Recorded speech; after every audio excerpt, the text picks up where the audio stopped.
Hello, everybody. Hello, everyone. My name is Sakel, And my name is Scarlett. and this is our first episode of The Optimist and the Pessimist.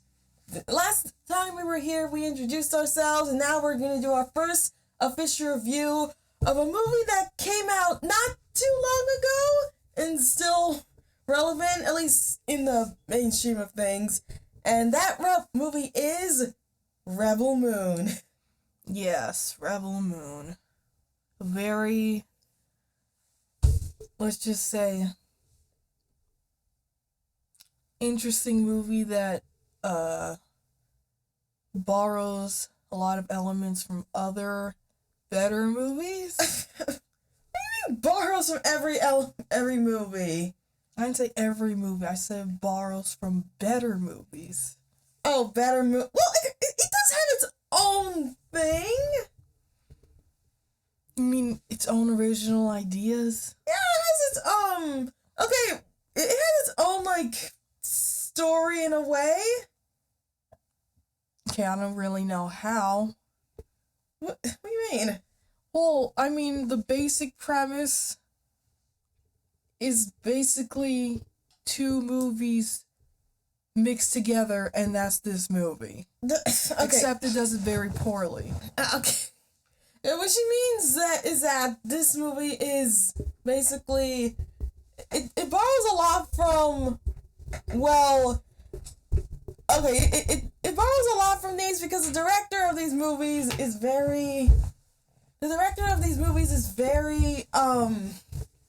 passionate about these types of niches, right? Passionate? I wouldn't say passionate. Well, yeah, okay, let's get on with it. The director of this movie is Zack Snyder.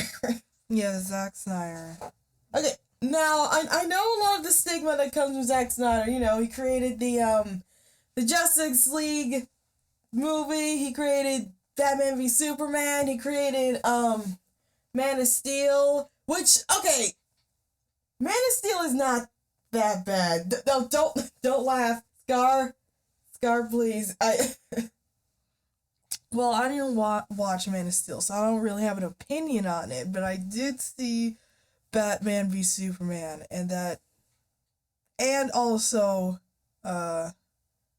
parts of his Justice League Supercut, and that pretty much tell me all I need to know about what type of director he is. Well, okay, I'll say this, he's a very stylistic director. That's putting it lightly. I mean, he has a style and he's sticking with it. Yes, and his style is mostly edge and slow motion. What? No, it's not edge and slow motion. It's like, okay, his style to me is like very beautiful shots, very,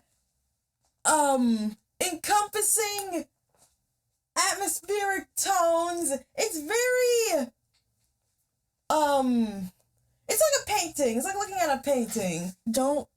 What? What does a painting have to do with his tone? It's just edge and slow motion. It's not just, okay, look. He has a style. Look, every movie has a style, and that's his style. You can't, knock him for that. Well, just because he has a style does not mean it's good, and his style is most certainly not good based on this movie, at least. What do you mean? What, he used that same style in 300, and everyone praised that movie from head to toe. Well, the reason why everybody praised 300 is because it didn't basically deny what it was, a fun action movie about a certain time in history, while also the story was based on a comic, so he didn't really even write the story himself. Yeah, and the story is a very, we'll say, it's a very Flanderized version of the real 300 War back in the Roman days. And when Zack Snyder created that movie, he made it accurate. He even used the comic book strips as the storyboard. You mean accurate to the comics? Yeah. Oh, I thought you meant accurate to history. I was about to say. No. This movie's already been, like, drawn through the mud for how inaccurate it is. But that wasn't the point of the movie. The point was to adopt a stylistic version of the 300, and his style worked. It was more like he tried to like replicate the panels of the comic into the movie. Well, yeah, that's what he did. Yes, and after that, that just became his style. Yeah, and he's, like I said, he has a style and he's sticking with it. He's not compromising. Well, just because he has a style, again, doesn't mean it's good. Because a lot of times his style gets in the way of the story, and the action, and the pacing, and the characters. Not all the characters suffer through this style. Almost all of them suffer through his quote-unquote style. And what do you mean the story suffers? Well, the pacing is absolutely horrendous in this movie. It goes too slow and too fast at the same time. All the characters have absolutely no character development, let alone a character at all. Well, they have character. It's just very stoic and serious.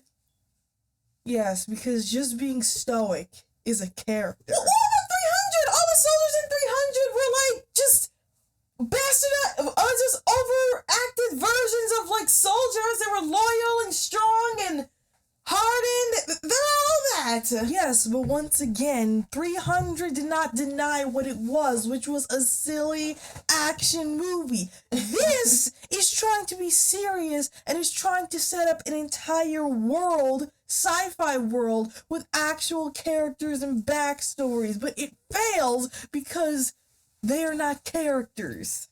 Okay.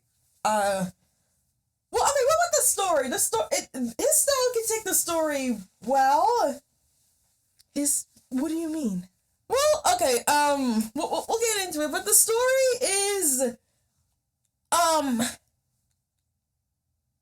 it's a very simple story, you know, an empire takes over the galaxy, and as the title Rebel Moon, a bunch of rebels have to stop it, right? That's not, that, I mean, in simplest terms, that's the plot, but that's not really what the plot is about. Oh, no. But we'll get into it.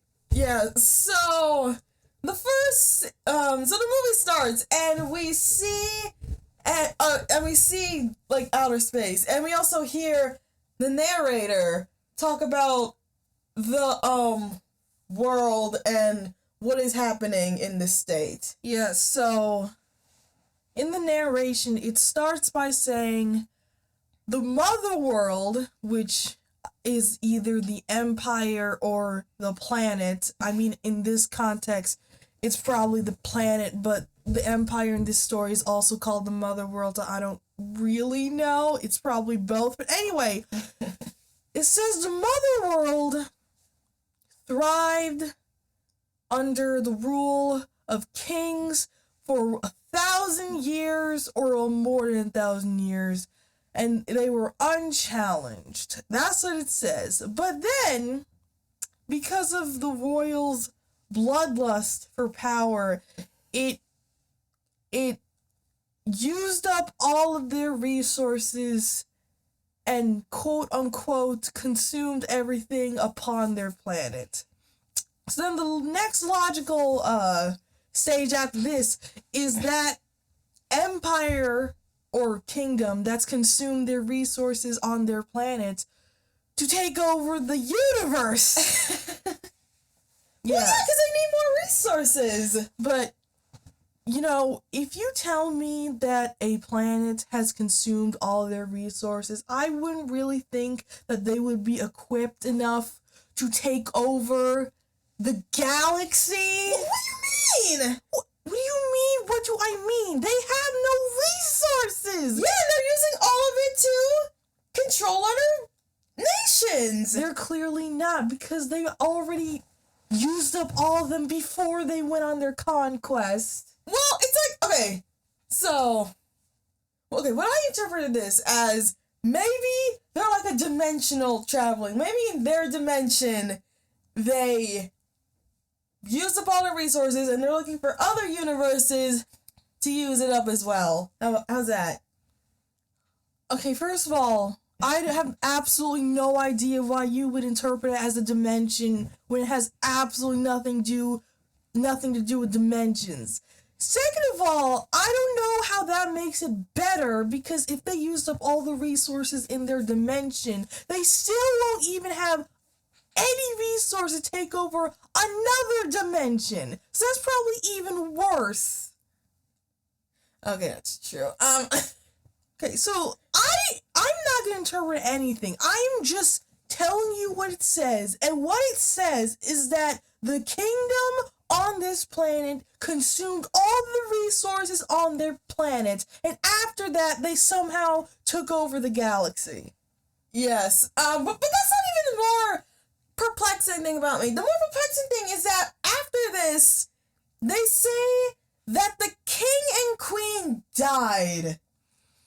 Yeah, they just die off screen. We don't really get an explanation as to what happened. Well, they said that they were assassinated. That's what they said. That the king and queen were assassinated. Yeah, and when I heard this, I'm like, oh, okay, maybe they're like son, daughter, or brother, or maybe the grandparents like took over and is like steering the empire in a different. I said empire. Sorry, I'm thinking of Star Wars because yeah, spoiler alert. This whole plot is like basically.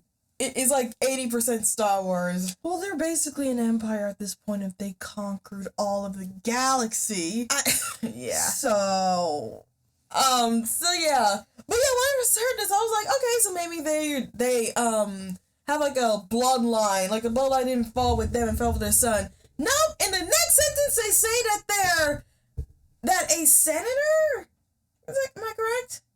Well, first they say that the royal bloodline has been cut off right when the king and queen died, which, is a little questionable when this is a royal family that has strived for years under 1,000 kings, and somehow they don't have, the king and queen doesn't have parents, brothers, sisters, kids, aunts, uncles, cousins. Well, they did have a daughter, which apparently is very important in the long term in this world. Well, if they had a daughter, then why didn't she rise up?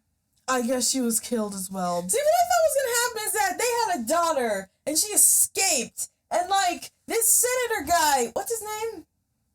Belisarius? Yeah, Belisarius. I thought he was gonna like take over, and this story was gonna be about her. And she was gonna join the rebels to gain her kingdom. Okay, first of all, they don't mention the daughter in the narration. Yes, that's why I thought she was alive. No, I mean, when you watch this movie from the beginning, you won't even know if they had a child. Because they don't mention the daughter. It's not until later with that robot guy do they talk about... Oh, we'll get to the robot later. But anyway, the point is, the royal bloodline just stopped with the king and queen, apparently. There was no other family members. None at all. It just stopped. So, now that the entire royal bloodline's now dead, and there's no relatives to take their place, a senator named Belisarius seized power and declared himself the leader, which, I guess half of the governmental body was on his side. Yeah, so what's going on with this? So, the king and queen die, so you think that the kingdom is, like, gone? Like, all the worlds they conquered are now free? Okay, first of all, that's not how that works. What will actually probably happen is that when the king and queen dies, there'll be a power vacuum, and probably civil war will break out as different political leaders try to take over at the empire, or maybe as they hint at in this narration, there'll be a revolution by the other planets. Well, they do mention that rebels are rising up. There's whispers of rebels. That's what I just said. But anyway, they mention that in the narration, but they don't really elaborate on that because we're going to get to that later. But they just go from the king queen dies, there's rumors of a rebellion, and then this guy, this senator named Belisarius, just is now the leader.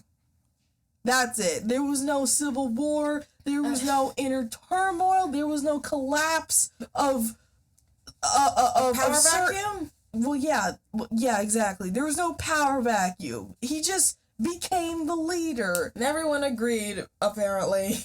Either everybody agreed or we skipped a better story where there could have been You think that's a better story than this? 100%. Okay. So yeah, by the way, this is the narration. We're like 2 minutes into the movie and this is not making any sense. Yeah, so far the world building in this movie is already put into question. But maybe it's not that bad, because, maybe the plot from here on out will make sense. Oh yeah. Yeah, the title string comes out. And okay, look.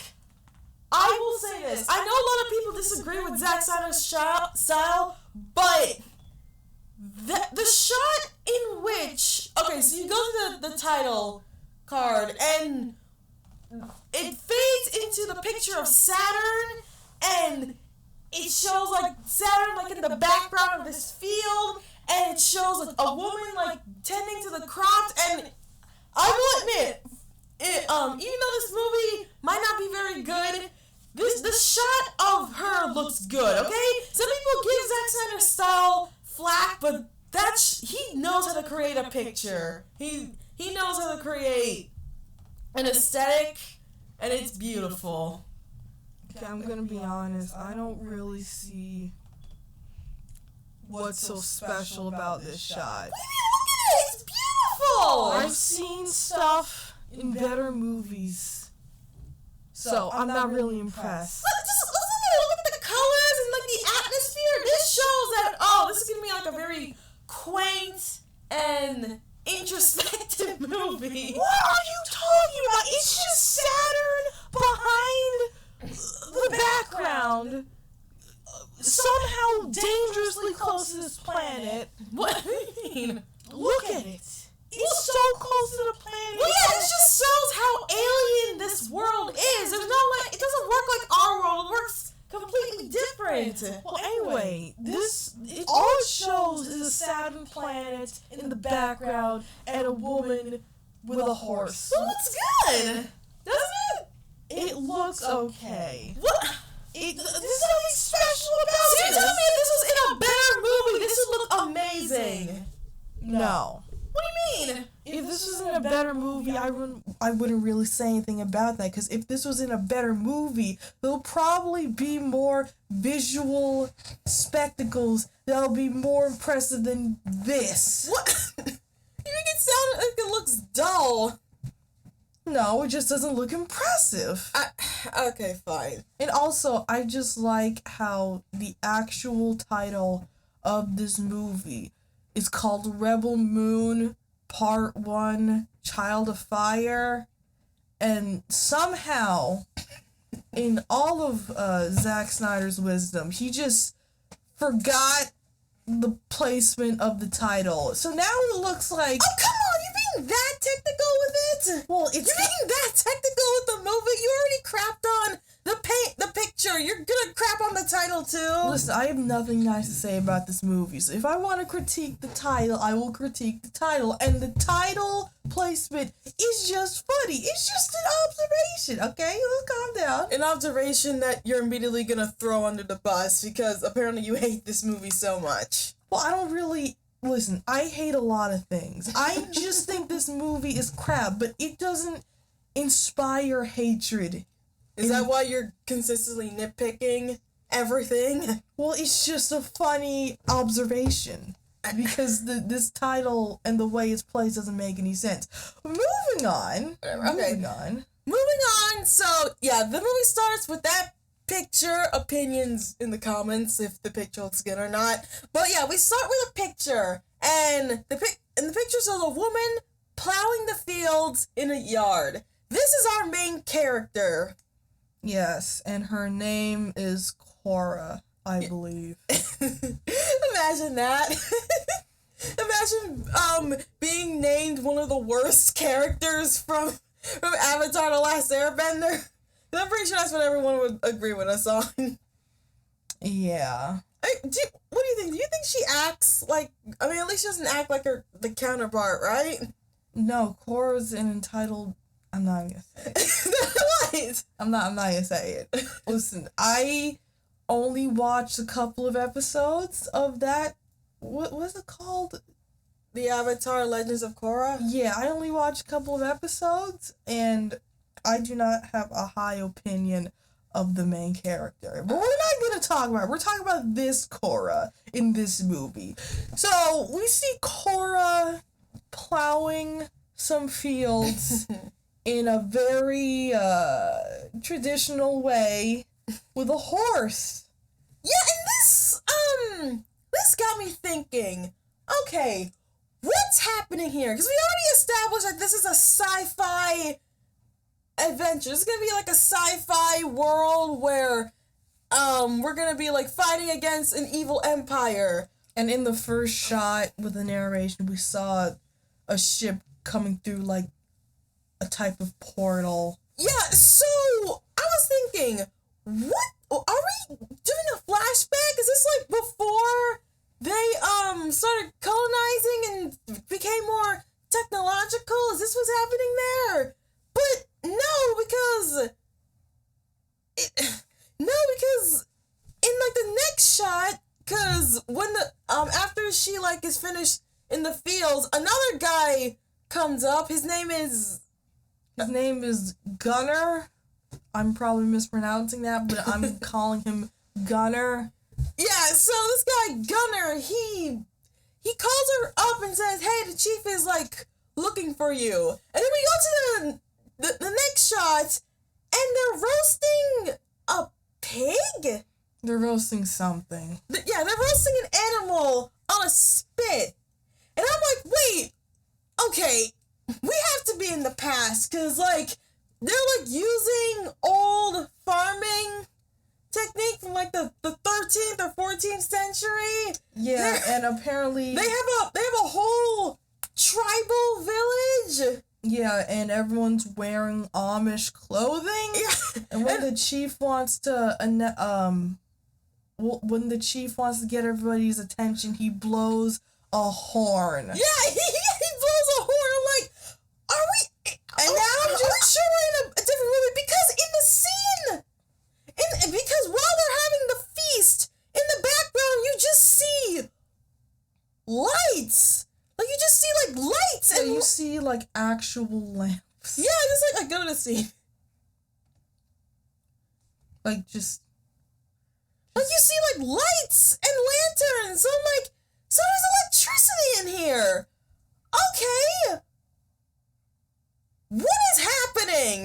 Yeah, so and just like in the picture, you also see them wearing Amish clothing and like tribal clothing, and like the horn. Oh my gosh, when I saw the horn, I was so confused, because I was like, yeah, all their clothing is very,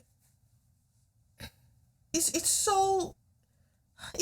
Amish nomadic clothing. Yeah, and then he blows the horn. He blows a horn to get and I'm just like, are we in like a Viking Amish village where you all are just lowly farmers using ancient farming techniques? Yeah, and in a sci-fi world? Yeah, and it's also weird because in the next scene, they're like, okay, in the next scene, there was like, he blows a horn, and I'm gonna repeat this line for line, because if we play this, we might get copyrighted. But okay, here's what he says: "My people, it is my duty as head of the community to remind you that the gods of the harvest demand a tribute."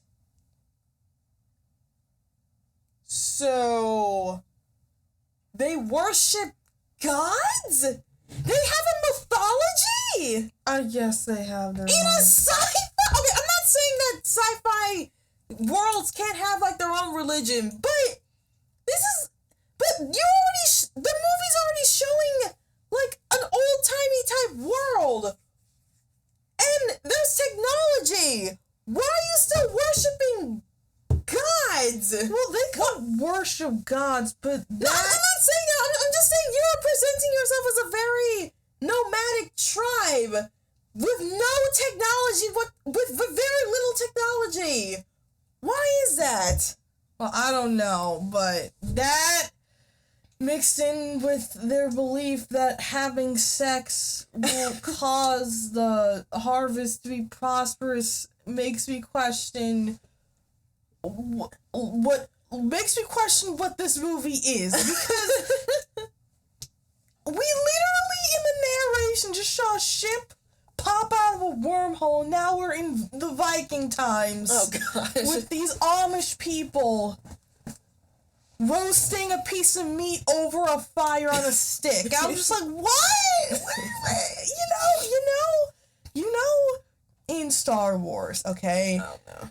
Tatooine was not the most technologically advanced planet in the galaxy, because it was in the outer rim of the Empire. But they still had, first of all, they still dressed in a sci-fi looking clothes. They use technology that seems to be in the sci-fi And they era. seem accustomed to the technological tools that are basically accessible to any planet in this universe. But apparently, Yeah. these guys are not.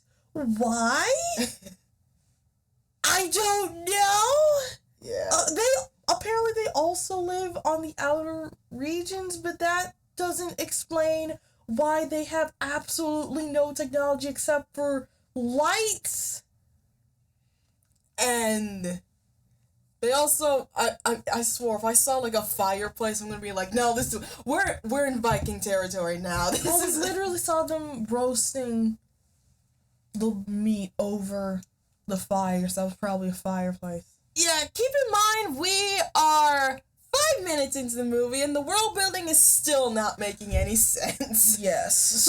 So, but this whole thing has not topped what's about to come next. Yeah, this doesn't even hold a candle to like the beautifulness of the dialogue, which I think is what you hate most about Zack Snyder, right? He cannot write dialogue to save his life, okay? Like, all of the dialogue in his movie is the most memeable thing in the entire world. In Man of Steel, in Batman v Superman, it's all priceless. And it has not changed in this movie. You know, fun fact, while we're making this comparison with Star Wars, people have said that George Lucas's dialogue is bad, which is why the prequels are bad, so I'm seeing a connection here. I see absolutely no connection. What do you mean? Well, I mean, George Lucas also wrote the original trilogy. Yeah, but he had a team to help him fix the script, didn't he? But he also had a team in the prequels. What do you think they were doing? I thought he had full control over the prequels. Yeah, but he also had a team. He was the head in the original trilogy and in the prequels. Huh. I'm just saying, I see a connection. He had bad dialogue. Oh gosh, who has worse writing dialogue, him or Zack Snyder. really? It's not even close. What? I mean, listen, the dialogue in the prequels is cringeworthy, okay? But once again, it's not even close, because Zack Snyder's dialogue is consistently bad. It's consistent. Like 9 times out of 10, the dialogue in his movies is going to be the most questionable thing in the movie. And we see that example in the very next scene when The main character's going to bed, and she's talking to her adoptive father. Which, spoiler alert, she's not from this country. She's from this town. She was adopted by the chief? No, not the chief. by her adopted father. Adoptive father, yes. Her adopted father's not the chief. Oh. So anyway, she's talking to her father because apparently he wants to set her up with a guy. And they were kind of showing some scenes of him just hanging out with the other villagers and or whatever.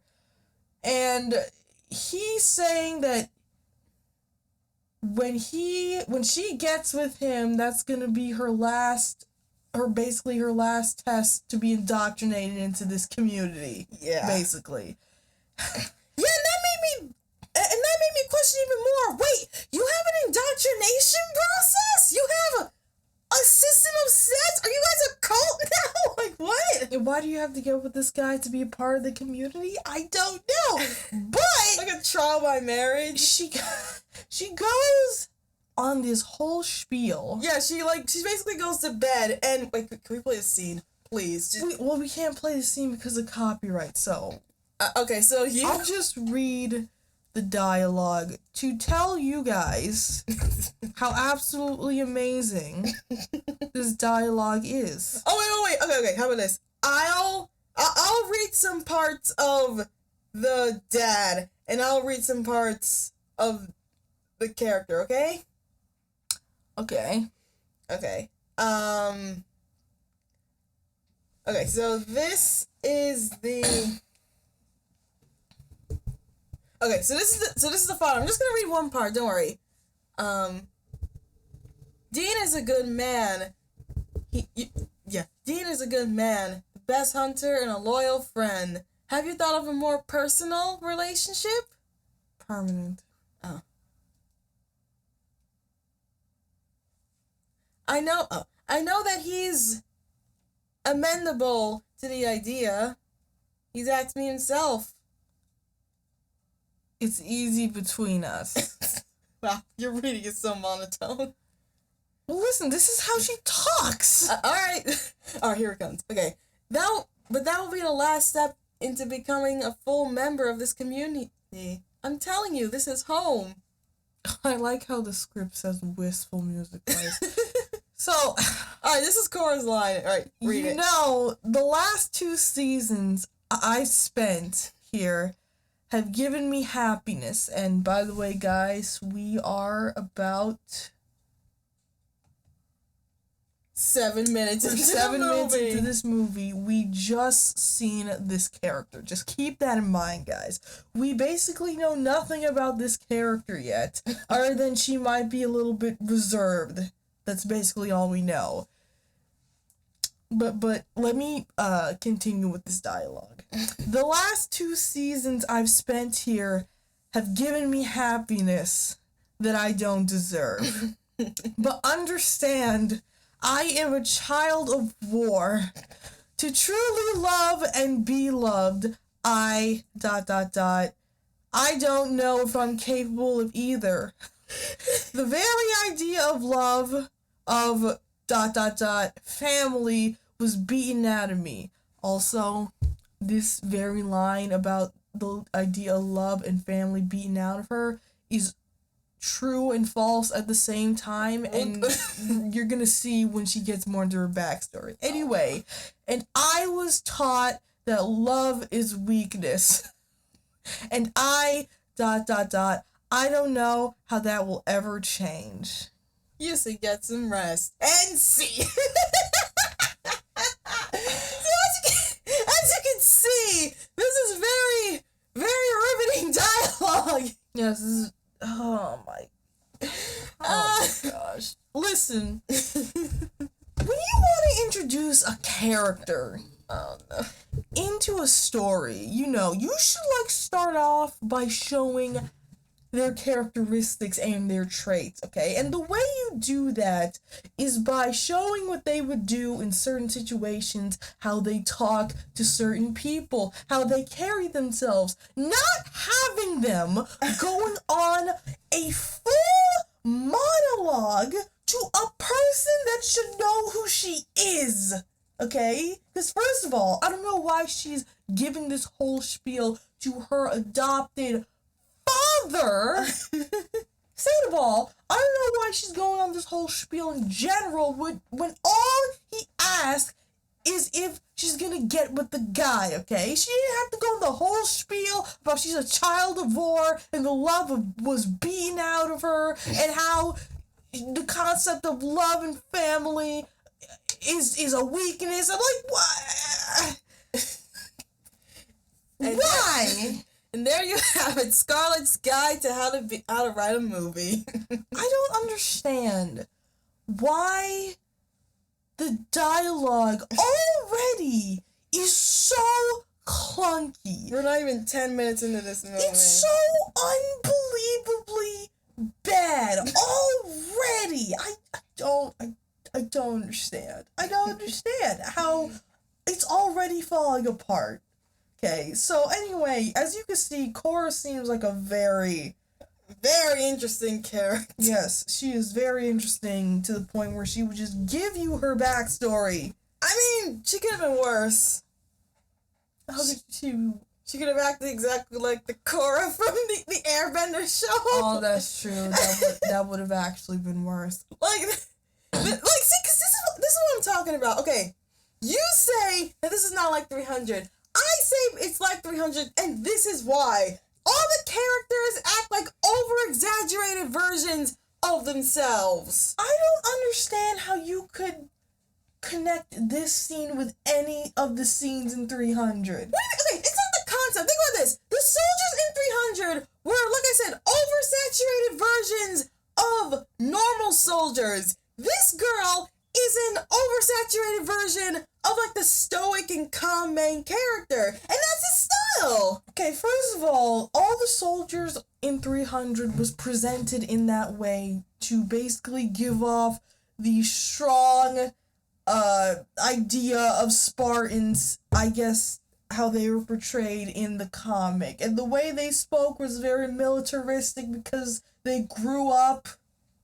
in a military, like, community. But they never had to say that we were bred at least in the first, like, 3 minutes. They didn't sit down and had a conversation with another Spartan and said, we are bred by war. We literally eat, sleep, and drink the blood of our enemies. And the idea of the battlefield is what gives us purpose. They act like it. Yeah, they acted like it. They showed those characteristics through their personality. She literally just says it. Okay? What do we have from her so far which gives you the impression that love was beaten out of her and the concept of family and love is a weakness? What do we got? She's reserved. Wow. I mean, at least that's one characteristic that's consistent. Yes, because her face barely changes throughout this entire... No shade to the actors. I blame this all on the writer, the director. Yeah. I haven't seen her in anything, so yeah, we can't really say the actress is bad. She's just working with the material she's got. Yeah, and so far the material is you are stoic. I mean, at least it's better. At least it's not more blatant than the villains of the story, which is very interesting because like, okay, so she says the speech and the next day happens and they're all working on the farm and then a spaceship appears. Yes, a spaceship and when I saw this, I was like, in the sky. And when I saw this, I'm like, okay, so you guys are living in this nomadic style, but to remind us this is a sci-fi movie, a ship appears. Yes, and I look at this and I'm like, there's a lot of contrast happening here. Yes, the movie finally reminds us that we're in a sci-fi world when a spaceship shows up, and apparently this is the mother world coming in to this village, apparently. And so everybody, Cora gets worried and she calls everybody in for a town meeting with a bell. Like, she literally just Yeah, they have no alarm, no like mega horn. It's just a bell. It's They're just like a bell that they had back in the day for a schoolyard. They're like, all right, everyone, come in for lunch. I'm like, how old is this village? I don't know. But anyway, so they have a meeting about how they're going to handle the situation with the Mother World before they come down to their village. And for some reason, the leader of this village seems very apprehensive of doing any business with the Empire. Yeah, which is very counterproductive because you guys, again, are a nomad society. Wouldn't it be in your benefit to work with the Empire? Well, first of all, I don't understand why he's so against working with the Empire when we haven't even seen how the Empire operates yet. Two, they're so disconnected from the Empire in the leader's own words. I don't really know why he would be this fearful about the Empire. Which is kind of weird because, like, I think one of the townspeople, they admitted that they did business with the Empire. Yeah, so Gunnar... Oh, it was Gunnar? Yes, Okay. Gunnar, apparently... Well, first, he says that he is willing to do business with the Empire, and they could even set up a partnership with them so they could get, some profit out of this. And it's revealed that last year, Gunnar sold his surplus to the Resistance. Now, first of all, I have so many questions. One, how do they... Well, we're gonna know how he knows, but as I was watching this movie, I was like, how do you know that it was the Resistance? Yeah, it could have been anybody. If the Resistance aren't stupid, they would have just sent a guy to come to you for grain, which you guys sell apparently, and then they'll just take the surplus and pay you. How do you know that it was the Resistance? And it's going to get an explanation, guys. Trust me, it's going to be so much more stupid. Oh, no. So, Gunnar says that, listen, I am not with the Resistance and I am not with the Empire. I only care about this community. So if they're offering profit, then we should take the profit and maybe be partners. Yeah, maybe they can actually upgrade from Nomadic Village to New York City.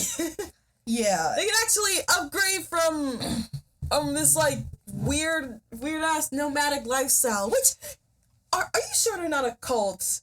Because they're living very Amish. And Amish people are... What are you talking about? What do you mean? Are you about to say Amish people are like a cult? No, they're not a cult. They just live in a very strict and, technology-less way. Okay. So I'm just wondering if what does that have to do with a cult? What? Well, no, because they, like, follow... No, I mean, okay, they're not... It's like they follow God and they follow like tradition. Tykel, drop this. I have no idea what you're talking about. It's just terrible world building. I'm not looking this deep into this because the movie didn't... Well, I'm just trying to find an explanation, okay? You're getting an explanation from nothing. They never explain this in the movie. They don't explain why the village is the way that it is, except that it's on the outer rim of the galaxy. They don't explain why the traditions are the way that they are. They don't explain why they're so technologically behind from the other planets. This is just how it is because it's how it is, okay? Alright, look, I'm just trying to help this movie, okay? I don't know why you helping this movie when this movie can't even help itself. Okay. So fine. anyway, back to the meeting, when Gunnar says that they should, take whatever offer that they're gonna give them and maybe be partners with them, Cora puts in her 2 cents and says that they should offer them whatever they want, but don't volunteer any partnership. And I'm wondering, Okay, so it seems she has a history with the Empire. Well, yeah, because when they came in, she had like a very frightened look in her eyes, and it seems like she has some knowledge about about what type of people they are. Yeah, but again, how do you know they're gonna immediately be hostile? They probably just want, like, a partnership. Like you said, they probably just want to use their resources in their conquest.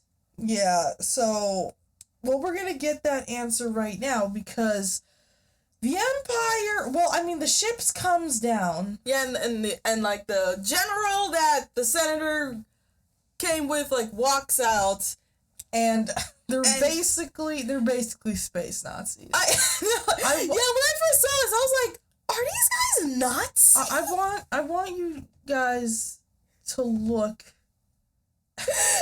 at. Oh my god! This picture says so much.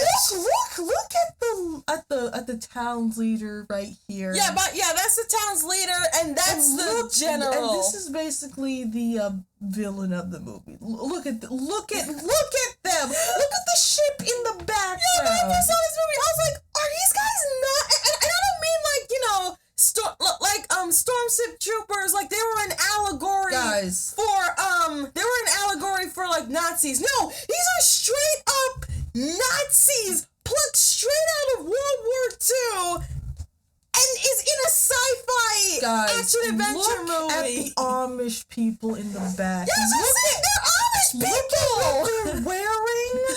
Look at. Just look at the contrast. Just look at them between the Amish people. Like, just look at them and look at the other guys. I seriously cannot understand. And they have ships! They have ships and these weird monk people, but they have ships and guns! And I'm like, what is happening here? Yes, guys, basically what we're trying to spell out here is that the contrast in set design is very jarring. It's very weird, and it puts into question the world building again, because somehow in the same universe we got Amish people, we got Amish farmers, and we got space Nazis. Okay. Alright. Yeah. So, the guy comes out, he introduces himself as Noble, yes. This is the general that the senator brought out. And I'm like, wait, I'm confused. You're telling me they're doing all of this conquest and you brought out one guy to command your whole thing? Well, first of all, you don't have any, like lower people? Yeah, you don't have any, this guy commanding is soldiers? This guy is the top of the rank. He's like the top military. You don't have, like, any, like, petty officers or chief or, like, you don't have, like, a squadron or different sections? He's the only one you sent to conquer the world! Well, not the universe! Not only is that he's the only one that's sent, because there's also some soldiers that was sent with him, but for some reason, based on the information we're gonna get in a second, the senator chose him to go on this menial mission. Oh no! Oh yeah, the meeting. No. I gotta explain this first, okay? Okay. He sent his top general on this basically menial dispute on this vacant planet. Yeah. This is like if Palpatine sent Darth Vader to Tatooine to talk to the farmers. Yeah, it's very... Why did you send this guy on the top of the food chain for such a lowly task? Do you not have representatives to do this job? Do you have like a sect of people that is in charge of what we're going to talk about? Because this meeting is specifically was basically the Empire wanting to make a deal Yeah, with this farm. Yeah, and the deal is very okay. We'll just like get into it. So they introduce themselves. He says it's Noble. The village guy says, "All right, hey, let's go talk." And okay, wait. Before we get to the meeting, I just want to talk about what happens in the scene. He's talking to the Noble, the Nazi Noble. Yes, I'm gonna say that. Nazi Noble is talking to this guy, and they're walking, and then they focus the shot on a girl. Oh yeah. Oh my gosh. Yeah. They focus the shot on a girl with blonde hair. Yeah, I guess because one of the soldiers was looking at her. And I was so confused. I'm like, wait, is this girl gonna be important in the story? Yeah, it's just a weird random close up of this girl. I just at this point interpret it as the guy, I guess, being attracted to her, and that's why they focused on her. But we're gonna get some more out of this girl, and oh my gosh, oh my. Yeah, I'm like actually just looking at the scene right now, and I'm remembering. Show the picture, Scarlett, please show the picture. Just show them next to each other. I just want everyone to know that this is a sci-fi action adventure movie, and we have space like World War II Nazis walking and talking with Amish Viking people. Yes, guys, this definitely makes so much sense. But not only that, I'm just realizing that, oh my gosh, based on like the plot in this movie, Cora is right there. Yeah, she's like looking at this meeting. I'm like, and the guy and the noble just, I guess, doesn't see her. And based on who she is, oh my god. Okay, we're gonna get to it, guys. Just trust me. Just trust me. It's not this is it's gonna get so much worse. Yeah. So they go to the meeting, and they're talking. He's offering him a drink, and then they get down to the nitty gritty. Yes. So apparently, no wait. He explains that they want to partner with his farm to basically become their food production. He wants this specific farm and village to supply them with all the food for their army as they go in their conquest. And in turn, they will give them resources, they will help them in their farming to be quicker, and it will give them a handsome profit. No. Okay, you look like you want to speak. Just all right, go ahead, say your point.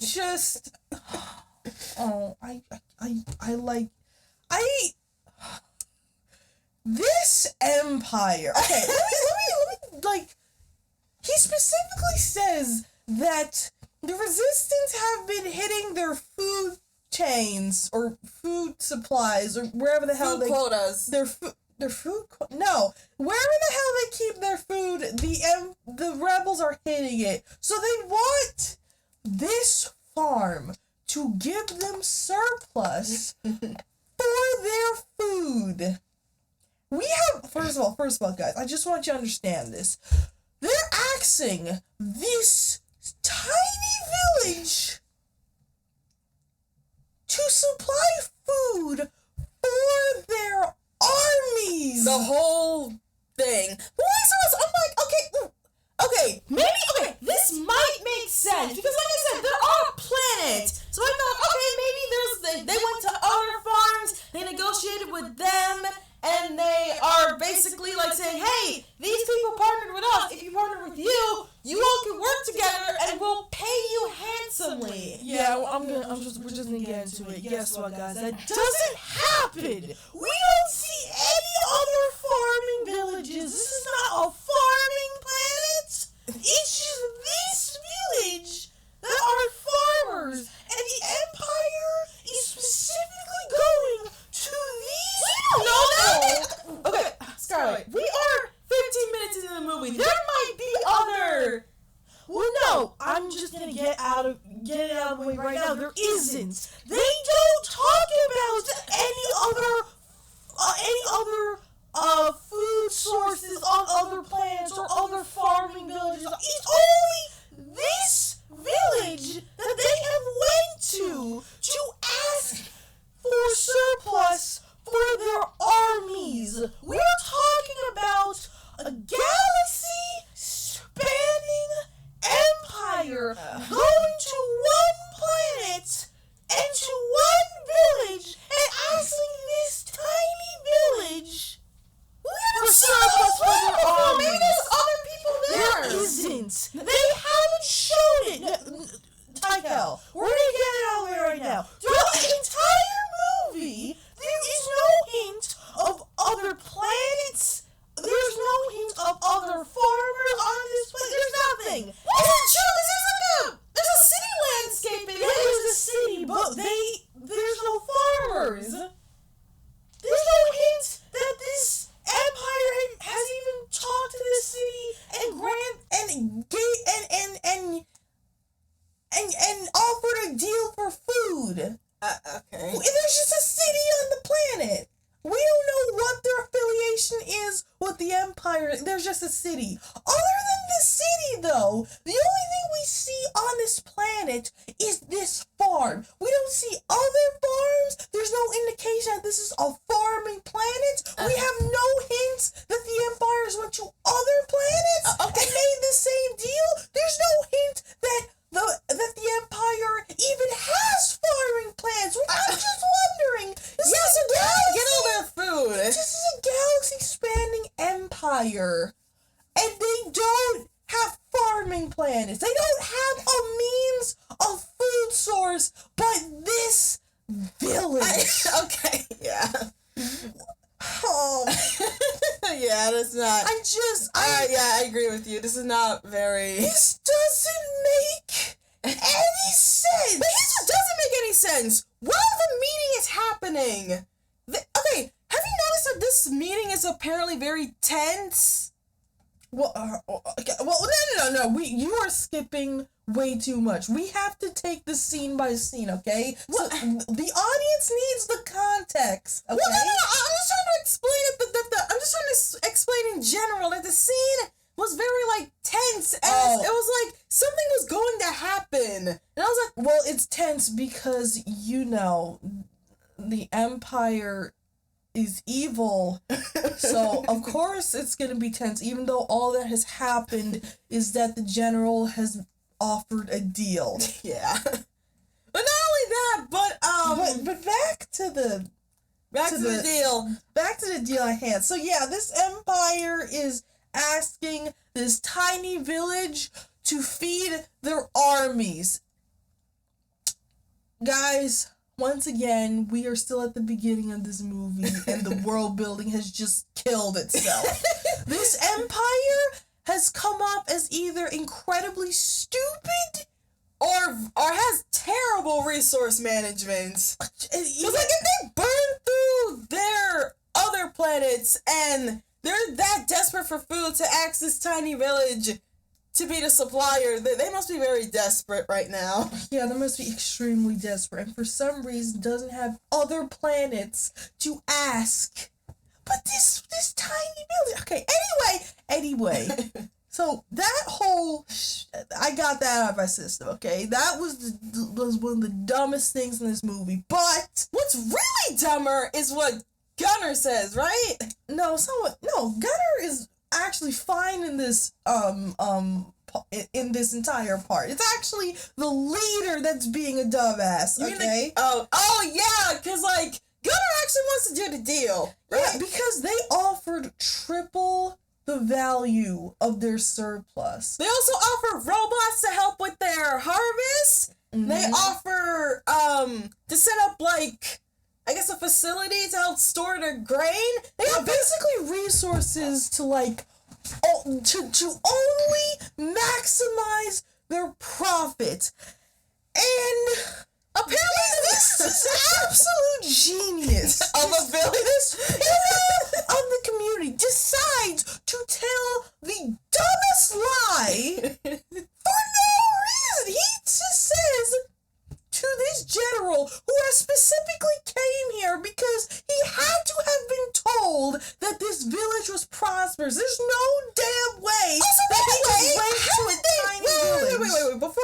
part, before you get to that, I want to know, how did they know this village is a farming village? This village is like disconnected from technology and society. How are they able to like pinpoint this specific village? I don't know. I was going under the assumption that they were told, but you're right. They're so disconnected from the Empire. I legit. Yeah, they're not even a part. They're like a. See, this is what happens when you take certain stuff from different movies. Yeah. And you don't understand why the events happen the way that they do, okay? The whole reason why the Empire went to Tatooine was because that's where the plans of the Death Star were. Yeah, they tracked it to Tatooine, and even though it was disconnected, they followed the signal. Yeah, the escape pod landed on Tatooine because the entire space fight was happening above Tatooine. And they tracked the plans from the escape pod to Tatooine. These guys are here because they want the village food, and they somehow got this information. How? I have no what? idea. Who told them? Yeah. I don't know. I guess this farm is just so popular because they're not only doing business with the Empire now, but with the Resistance. Yeah, but how do people know that this place exists? I don't know. I do not know. Alright, so back to the meeting. Back to the meeting. Yeah, Yeah, back to you're right. meeting. So, The yes, right. So meeting Noble like basically says, "Hey, help us, and we'll like give you resources and stuff." Yes. And Sindri, this is the line. I had the script in my hand. This is the line. He says, "It's quite a proposal," and Noble says, "Yes." And he says, "If only we had surplus to offer." Oh my goodness. So this leads to some more questions. A, how does the Empire know that this specific village is prosperous in farming? How do they know that it's not a desert planet? How do they know they're actually making good harvest here? And why does Sindri have to lie about Well, it? it seems that based on the dialogue, Noble was told by somebody that this village was prosperous. Yeah, but who? Was it Gunner who told them? I don't know. Did he ever interact with the Resistance at all before this point?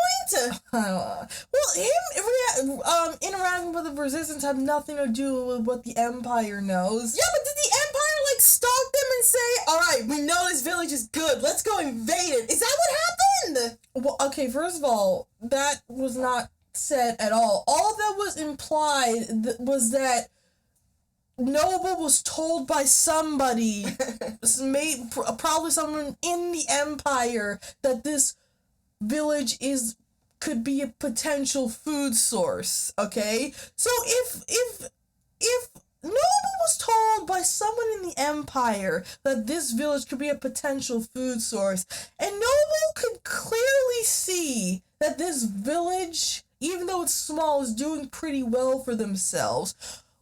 Why? And also they have the technology to check whether your fields are fertile. Yeah.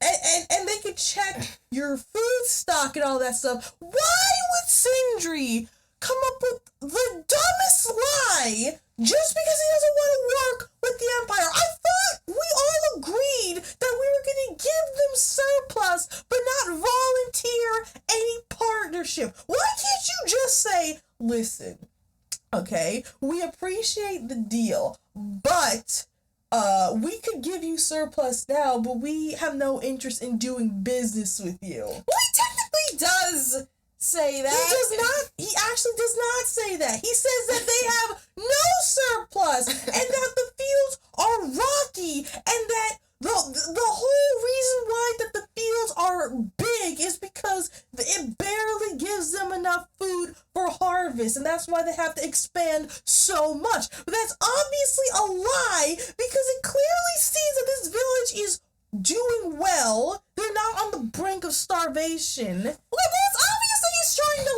like shoo them away. He's trying to like get rid of them. Why? Does he have a connection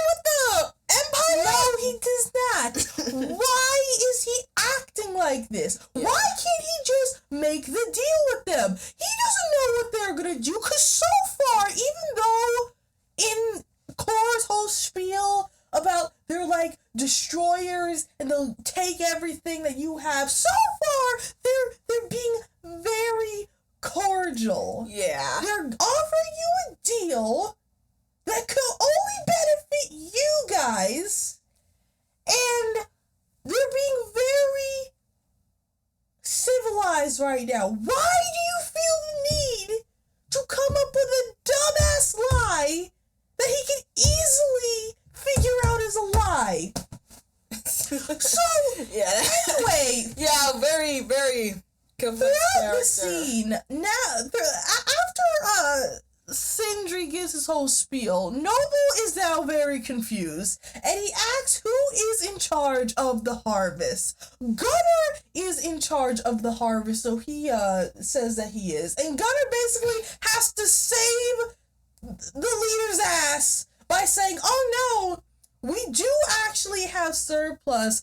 Our leader is just concerned about us having food in the winter." So that's why he's saying that we don't have a whole lot of surplus. But we could offer you surplus right now. Yeah. You know, and then you'll hold up your end of the bargain so we can be compensated. So basically, Gunnar makes up an entire excuse to try to save Sindri's ass, and like, and so far, you know, what Gunnar said was pretty reasonable. Yeah, you but know? there is one thing I'm confused of. What? When Gunnar announces, "Hey, I'm in charge of the harvest," Noble immediately, Nazi Noble, I'm calling him Nazi Noble. Mm-hmm. Nazi Noble basically says, "Well, if these people trust you, then so do I." You've known these people for 2 minutes. Why are you? No. Why are you trusting the first person who raises their hand? How do you know he's lying? Well, I mean, if he was lying, then someone would have. Yeah, but it's already been proven that Sindri was lying. How do you know this is not another lie to cover up for the X lie? Well, I mean, he wants an explanation from somebody, doesn't he? Yeah. And if anybody can give him an explanation of something, because obviously Sindri's words are contradicting what Noble is seeing with his own eyes. Yeah, it's like, So okay. he wants an explanation from somebody, and if Gunnar's gonna step up to the plate and give an explanation, then he's gonna hear it. That's But when Gunnar says, you know, basically save Sindri's ass and gives a reasonable explanation as to why Sindri said the stuff that he said, and says that they have surplus that they could give, and to possibly you know, to accept the deal. Yeah.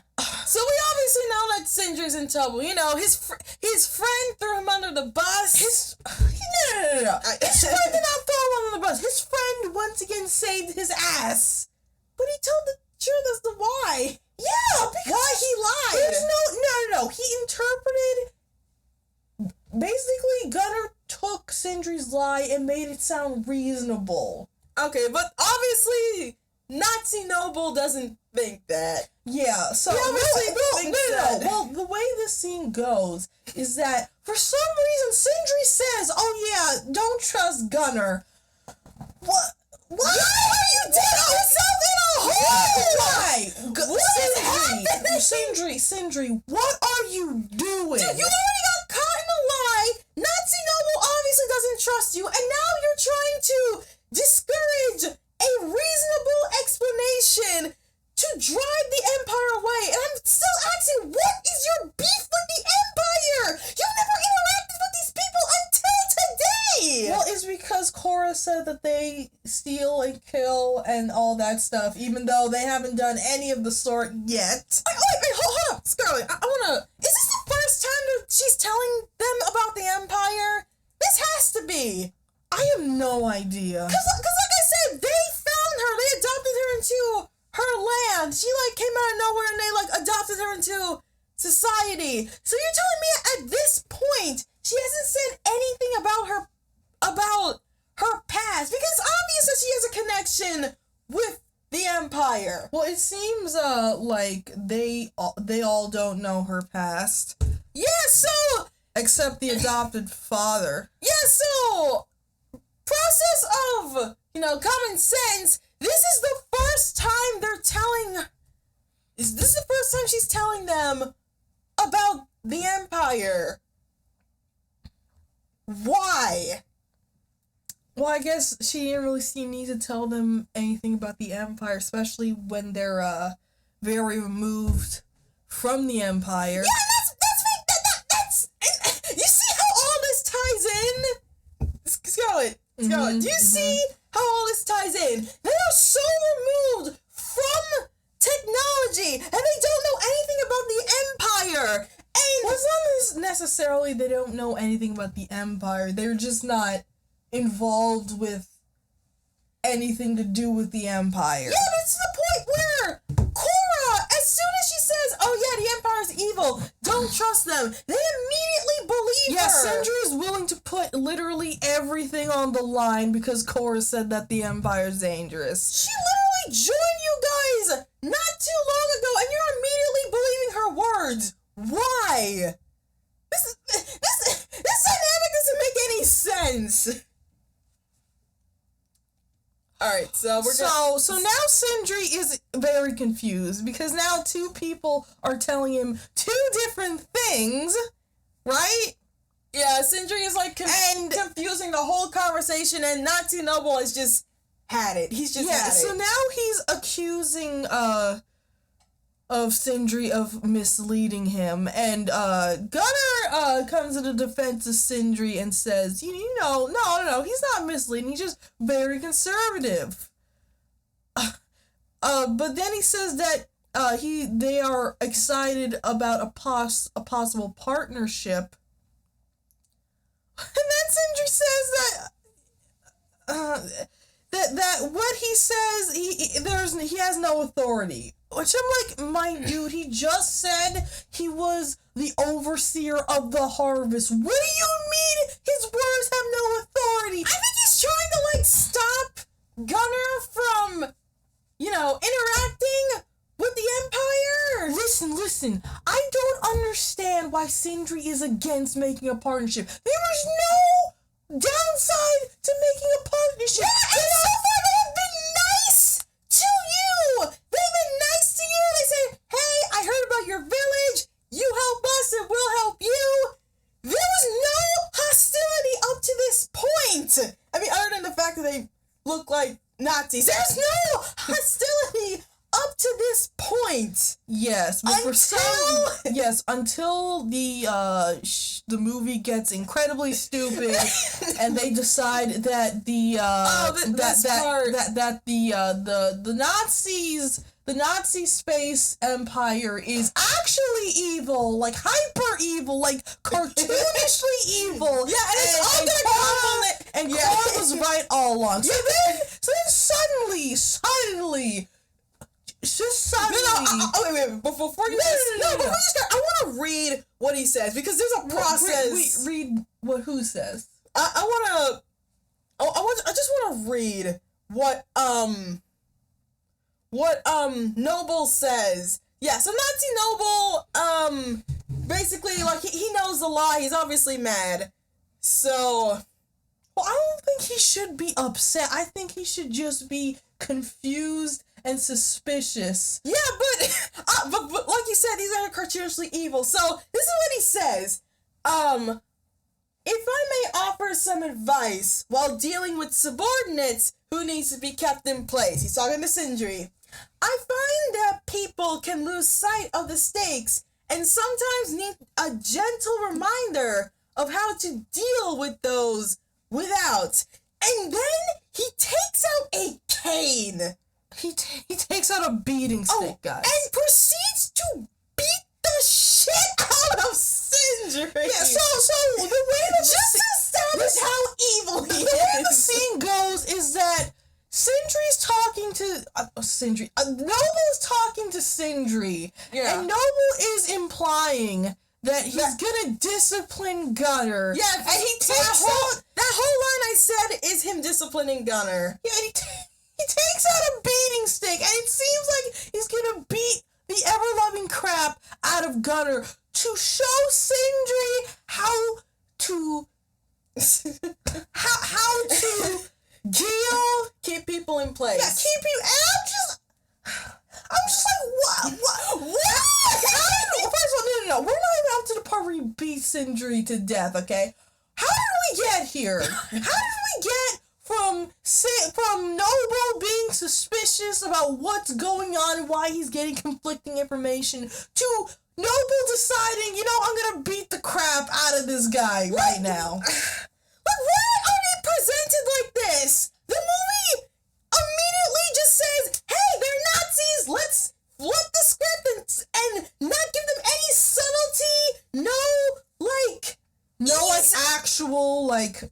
No, easing into society and, manipulating them through convenient ways, like a carrot on a stick. Or, having the Empire actually being cordial with them. Yeah, no, just immediate hostility. Noble just immediately just goes into evil Nazi man, takes out a stick, implies that he's gonna beat Gunnar, but then turns around and beats Sindri to death. And then when he beats Sindri to death, Sindri's wife is screaming and runs to his corpse, and one of the guards takes out a lightsaber. And just it's a lightsaber. It's a literal glowing sword. Wait, hold on. I think I missed that. I knew that his wife died, but I forgot how she died. I thought she got shot. No, it's a literal glowing sword. It's just like an actual lightsaber. One of the guards just takes it out as she's running to her husband's corpse and just cuts her down. Yeah, and I just... Why? I just want to know why. I just want to know, guys. Why do they have to be hyper evil already? No. I got it. I'm gonna show it. Alright, just show the beating. Just show the beating. Yes, okay, so Sydney's wife, she's like, yes! Oh my god, fucking lightsaber! And then he says, alright, I beat your leader. Give me my harvest. Oh, by the way, triple it. No, it's not triple. He says... No, he says, how many bushels do you guys make? Basically he says, what can he expect from the harvest? When you guys harvest, and they say in 9 weeks, and he says he'll come back in 10, and he wants 10,000 bushels. Now Gunnar says they could barely make 12,000 bushels, and they'll starve to death. And Sindri's like, I don't care. Sindri's just like, I don't care. I want the bushels. And Sindri says something that harkens back to what Kor says to show that Kor was right about the Empire all along. Oh God! Gunnar says, we'll starve to death. I don't understand what you want. And Sindri, oh my gosh. Noble says, well, it's simple. I want everything. And then immediately send in the military. They send in guards. They send in, robots. They send tools. And basically, they send in a small group of soldiers to guard them, I guess. But, guys, don't you see? This is the Empire in its true color. This is them being evil. This is the worst of it. The worst of it is this. Because, yeah, in this scene, these guys are, setting up camp. They're, doing their thing. Oh, yeah. And they're, unpacking stuff. Oh, yeah, oh, my goodness. We got... Scarlett, we gotta talk about this robot. Okay, so, guys, so far, the impression of the Empire we have is that they are hyper evil. There's no subtlety. There's no interesting. They just thing. start invading They're immediately. they're just evil. So now they have taken over the village. Their leader is dead, and his wife. And now they you gotta supply these 10,000 bushels to them. And by the way, before we talk about this robot, I just want to say that Gunnar says that they'll starve because they'll barely have any bushels to feed themselves. And it seems like Noble doesn't care, even though they came to these people for the sole purpose of feeding their armies. No, Scarlet, that just contextualized my argument. How do you know that this farm is a prosperous farm? Prosperous enough to feed your army? Where did you find this planet? You don't know anything about this planet. Also, how in your right mind do you think that this village is gonna feed your armies? What were they told? Who found this village? Do you guys have like a community? Do you have like researchers that looks up planets and finds the most? Why didn't you go to like a nature planet or a forest planet or, fun fact, a freaking city, which could give you more profits than a Viking village? Or how about you actually set up proper sources like a farm, just a designated farm planet? Well, okay, so it seems that they are doing that, but the way they're doing it is just shooting mindlessly in the wind. Where is the hint that they were trying to set up a farming planet? Well, they're doing it now. Don't you see? Well, you think this is the start of a farming planet? Yeah, they even have a C-3PO to help them to farm. Oh wow! stuff. So this empire has been in the works for like who the hell knows how long, and now they're setting up farming plans. This is just great. This is just showing that the empire is just very competent. But anyway, my point is that they've come to this village for the sole purpose of them feeding their armies. How are they gonna feed your armies if they're dead? Also, how big are their armies? Because he says they want 10,000 bushels. Listen, they are an empire. They probably need more than 10,000 bushels. Yeah, But no, even if this farm starves, it doesn't matter. Even though they need this farm in the long run, because they just said that the rebels are hitting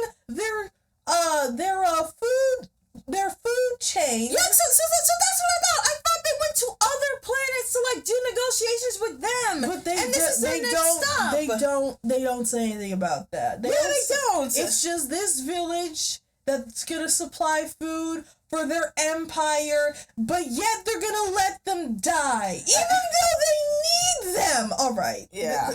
Yeah. This empire is not only evil, but they're also very Stupid. stupid. So yeah, that titanically dumb scene just happened. But here's what is like. This is like so roll my eyes type level of writing, just to show how barbaric these people are. Okay, so they're setting up camp right now, and then do you remember that girl I told you about, Scarlet? There was a girl who was who the guards were staring at. Yeah. So like she's standing on the well. She's like standing on the well, and then she's getting some water, right? She's getting some water, and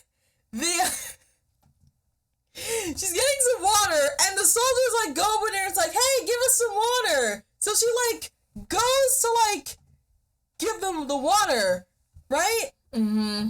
And yeah, so she goes and like she gives them the water, and they're drinking it, and they just plop the spoon in the water because they're like these three soldiers that gets like highlighted. There's like the jerk soldier, the seemingly senior soldier, and then we got the nice soldier. So the jerk soldier. They have names. We're just not gonna say it. I don't remember any of their names. The jerk soldier is obviously very flirtatious with the girl and is a jerk to just in general. Oh my gosh, this scene. We're gonna get to this. Scene is so stupid. So he's a jerk and just picks up the spoon, drinks it, and plops it in the bucket. And then the senior soldier, who I thought was going to be nice, picks it up normally, drinks it, and gently puts it back in the bucket. So I thought he was gonna be the neutral one. Yeah. And then the jerk soldier immediately tries to raise her up. He says, "Hey girl, you look sorry. Hey girl, you look cute. What are you doing tonight?" I'm like, are you serious? And then she's like, hey, do you guys want any more water? And then he immediately screams. I'm not kidding. She's like, hey, do you want any water? And the guy's like, bah! Like, because they're evil guys, they have to be. Listen, the guy's just being an asshole for no reason. Listen, I don't know. He's trying to. This is the most roll your eyes type villainy I've ever seen. Like, this is something I'd see in a parody. Yeah, this is like parody level. He's trying to This is like something I would see in a comedy. He's trying to butter her up because he's attracted to her and he wants to have sex with her while still also acting like an asshole. And this scene it doesn't make any sense. He's just for no reason an asshole. And also after he does that, he says such riveting dialogue such as, "That's how I like him, young, strong, enough to put up a fight." I'm just like, oh my god. Okay. All right, man. All right. Look, I know I said that I appreciate Zack Snyder's style, but this is the worst. This is worse than prequel dialogue, honestly. This is like the most obvious thing I've ever seen. This is a 13-year-old. Yeah, this is like a child's idea of how to portray an evil empire. At least a child can think of something more than this. Let's just make one of the soldiers an asshole and very creepy with how he flirts with this girl and for some reason screams in her face for no reason. And then this guy just off the riff just decides to shoot their own property. Oh my god, I was like, wait a minute, you guys are a patrol area. Why are you causing property damage? Why are you causing problems for yourselves? Okay, so there's this robot. Okay? Oh my gosh, the robot. The robot is the most confusing part of the story. Let's take this one step at a time, okay? So there's this robot that they take out of a box, and this robot, I guess, claims to be part of, like, the king's army from olden times or whatever. Yeah, they explained that before the king and queen died, they built these robots, and they specifically programmed them to protect them from any harm or danger that that they might face. So they're basically like security cameras. They're like watchdogs. No, they're basically soldier robots to protect the king and queen. Yeah, and after the king and queen fell, they just stopped in their tracks, lost all motivation, and just mindlessly serve whoever's in charge. Yeah, they just apparently the jerk soldier just says that they all just put down their weapons and now they're just doing whatever the Empire says. And he's gonna prove that they don't fight back. And the way that he proves it is that he just takes out his gun and just shoots the robot in the face. I was like, what are you guys doing? This is the most advanced thing you have. You guys have nothing here. You guys are literally just soldiers with guns, and this is the most advanced technology you have. Why are you risking to destroy it to look cool in front of the girl? The girl doesn't give a crap about you. He's not doing. The girl asshole. He just wants to, for no reason, shoot this robot because he's an asshole. Oh, look, I'm gonna prove my point. Let me do that by destroying our own property and just possibly destroy this robot, which apparently it seems like it's the only robot that they have. Why? No, because he's an asshole and the Empire is evil. So that's why. Oh, and to prove that they're more evil, the jerk soldier gets into a pointless fight with the nice soldier, even though the nice soldier is above rank, but he looks younger. No, seriously, I need to show you this. They get into a fight, and then the young soldier. When did they say the young soldier was above in rank? I think like after the fight. Yeah, after he like shoots the robot and I don't remember them saying anything about the younger being higher in rank. maybe I'm thinking of it wrong, but I know he's like He oh my god. I completely forgot about. He's just constantly shooting this thing for no reason. Oh yeah, and then the nice soldier gets in the way because this dude just acted like a dumbass, and he actually threatens to shoot the nice soldier. And I'm like, what the fuck? What is this scene? What is this scene? Yeah, and then like the senior soldier has to like get in the way. I'm like, what the hell are you guys doing? Shit, he just... Yes, he says, so yeah, after that, the, senior soldier says, get back to work, Private. He's talking to the young soldier. So I'm like, wait, is the young soldier at a higher rank than the jerk soldier? Well, we don't know what the rank of the jerk soldier is. Yeah. But when he called him Private, I'm like, so let me get this straight. Your empire has ranks.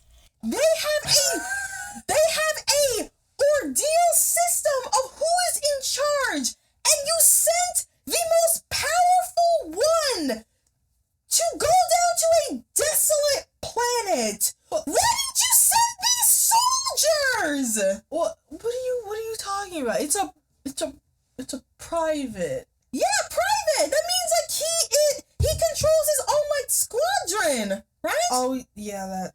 So why did they send this guy to manage getting this village on their side? You know what? You're right. Yeah. Why did they send the general of the entire? What if something happened to him? What if this planet was hostile and he died? Yeah. What is happening with this narrative? This is. Oh, well, no, it says that a private is the lowest rank in many armies. I'm pretty sure a private could have done this job. Yeah, a private could have actually just done this job. I guess I want you to look at the screen. We got one of the Empire soldiers for no reason pointing a gun at the other one. Why? Because he got in the way of him shooting their property for no reason. This man is causing thousands of dollars worth of property damage, and nobody gives a crap. They just say, except for this guy and the senior general, I guess. Yeah, the senior soldier basically says, "All right, guys, that's enough. Break it up. Let's get back to work." And then he tells the robot, "Hey, you go clean up in the river." Yeah, because he fell in some mud when he got shot. Yes, isn't the girl? No, wait, hold on. Okay, so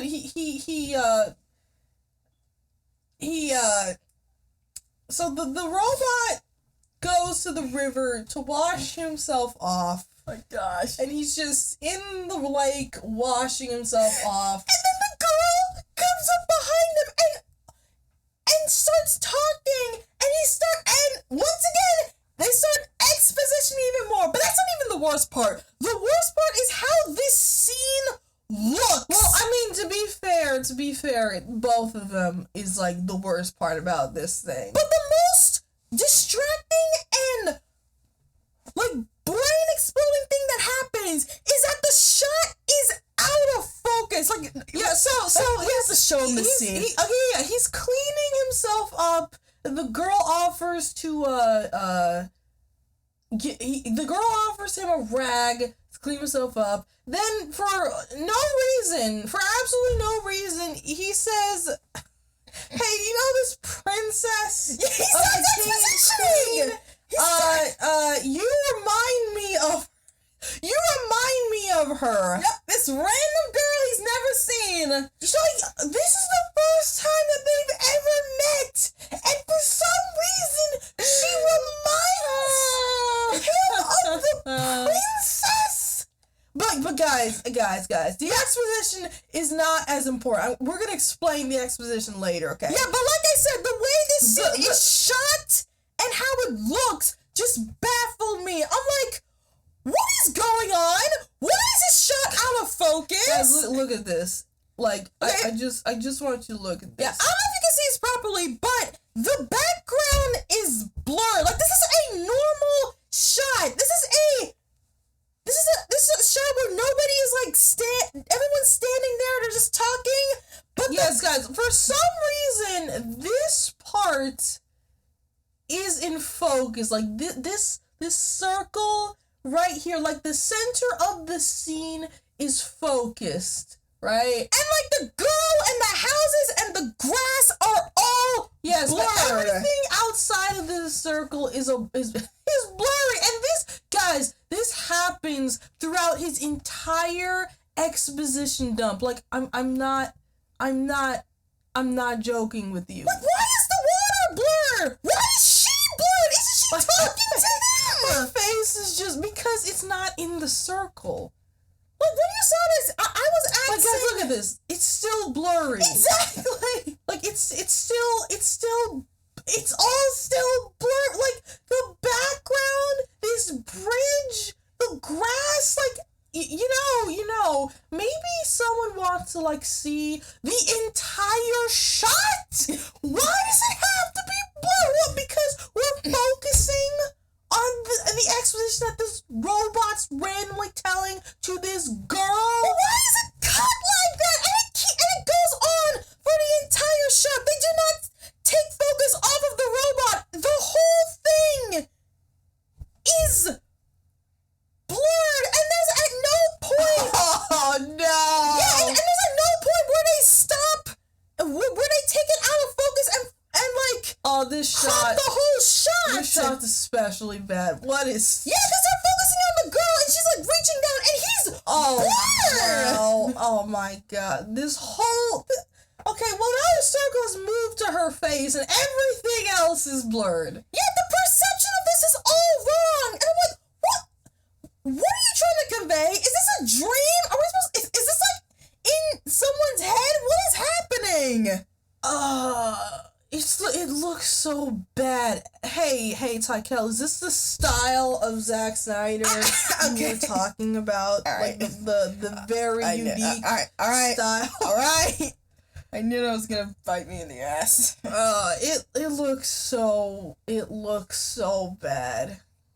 It looks so bad. Alright, compared to like Man of Steel and Justice League, the Snyder Cut, by the way, this is by far the worst film he has made. Because like I In said, terms of cinematography, at least. yes. Because like, look, say what you want about those movies, but at least they look interesting. This is just incompetence times 2. I don't know if this is incompetence. I think this was on purpose. And he thought it looked good, so he kept it like this. But it doesn't look good, Zach. It doesn't look good. Yeah, and we have to like suffer through this whole thing because Scarlett said, it's exposition time. Yeah, and the exposition is basically him saying that him and his robot brethren were the protectors of the princess, and they would have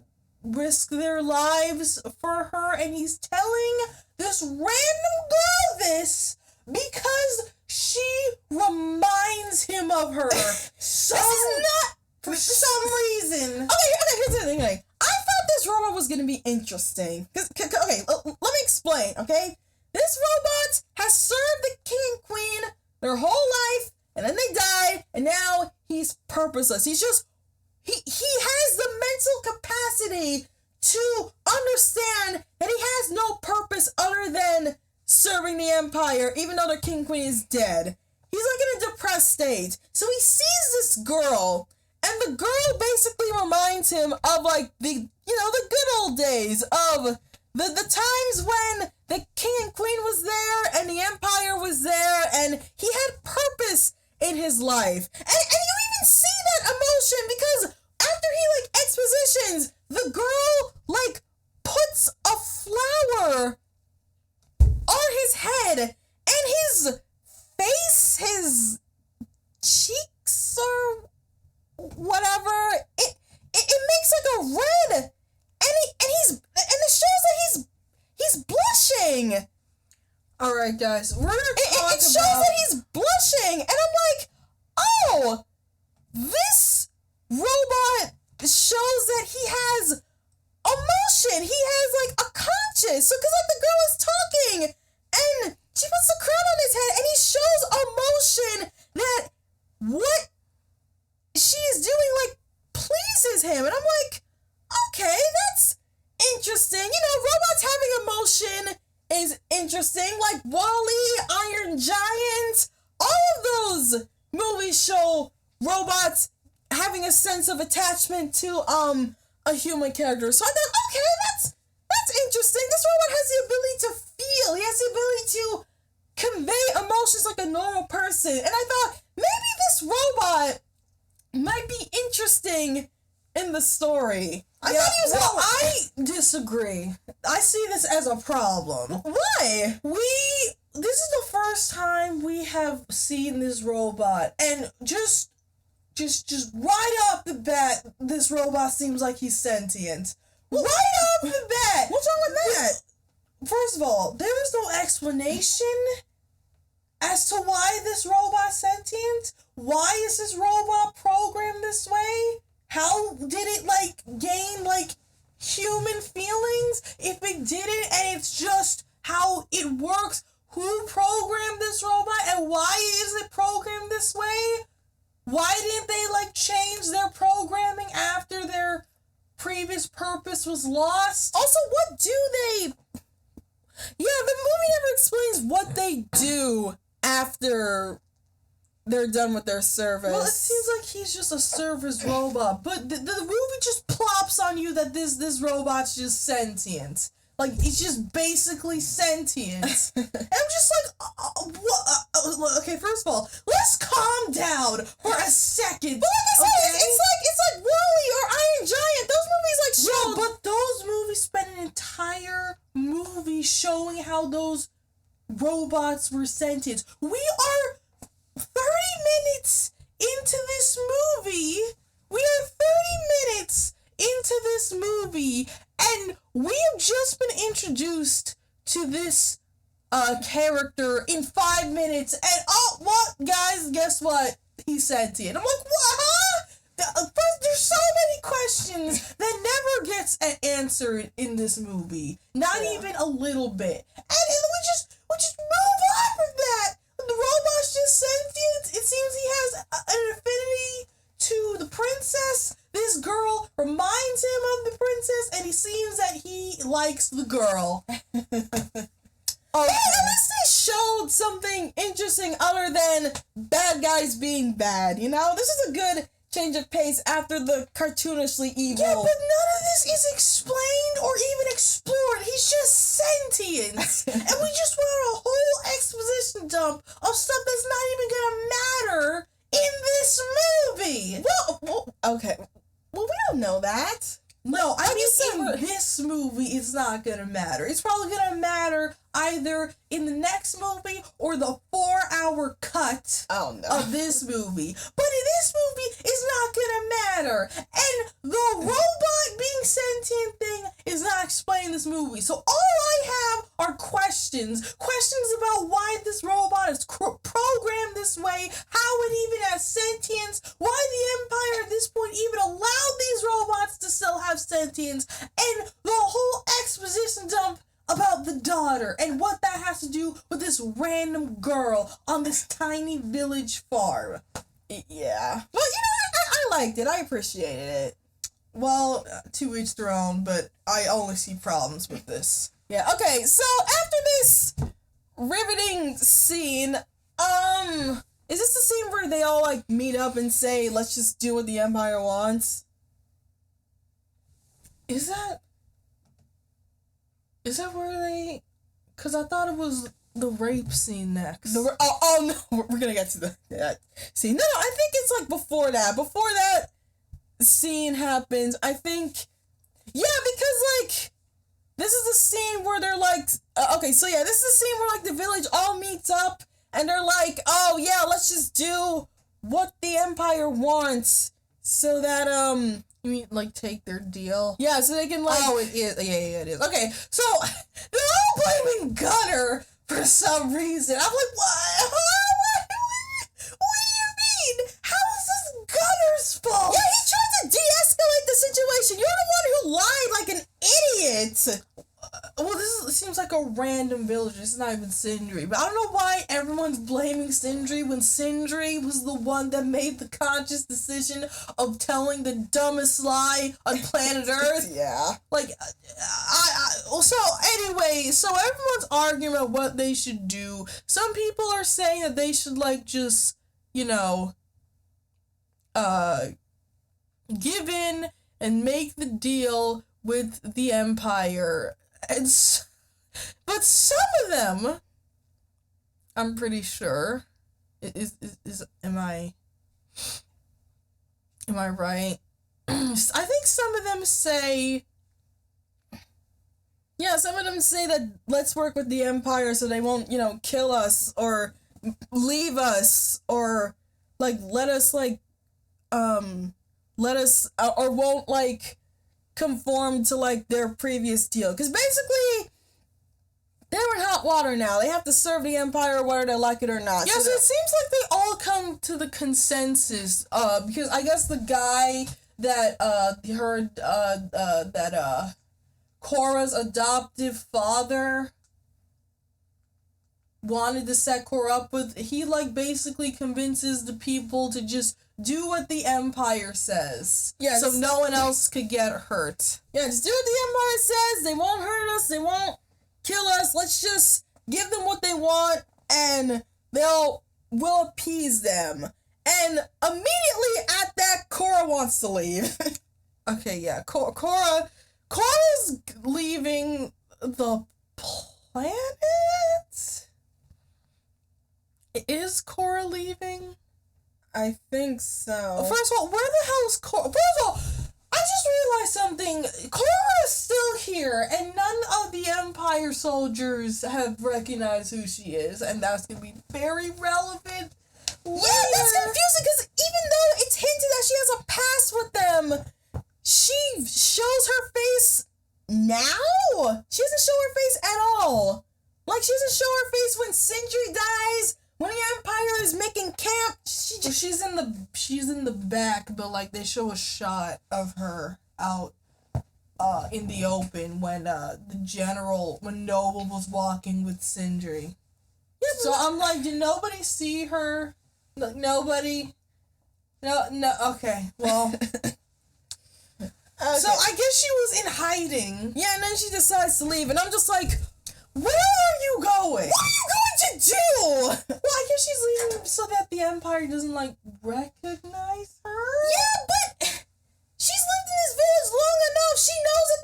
She knows that the Empire is quote-unquote is like ruthless and evil. So why are you leaving? Well, it seems like she's leaving mostly because she'll just get caught.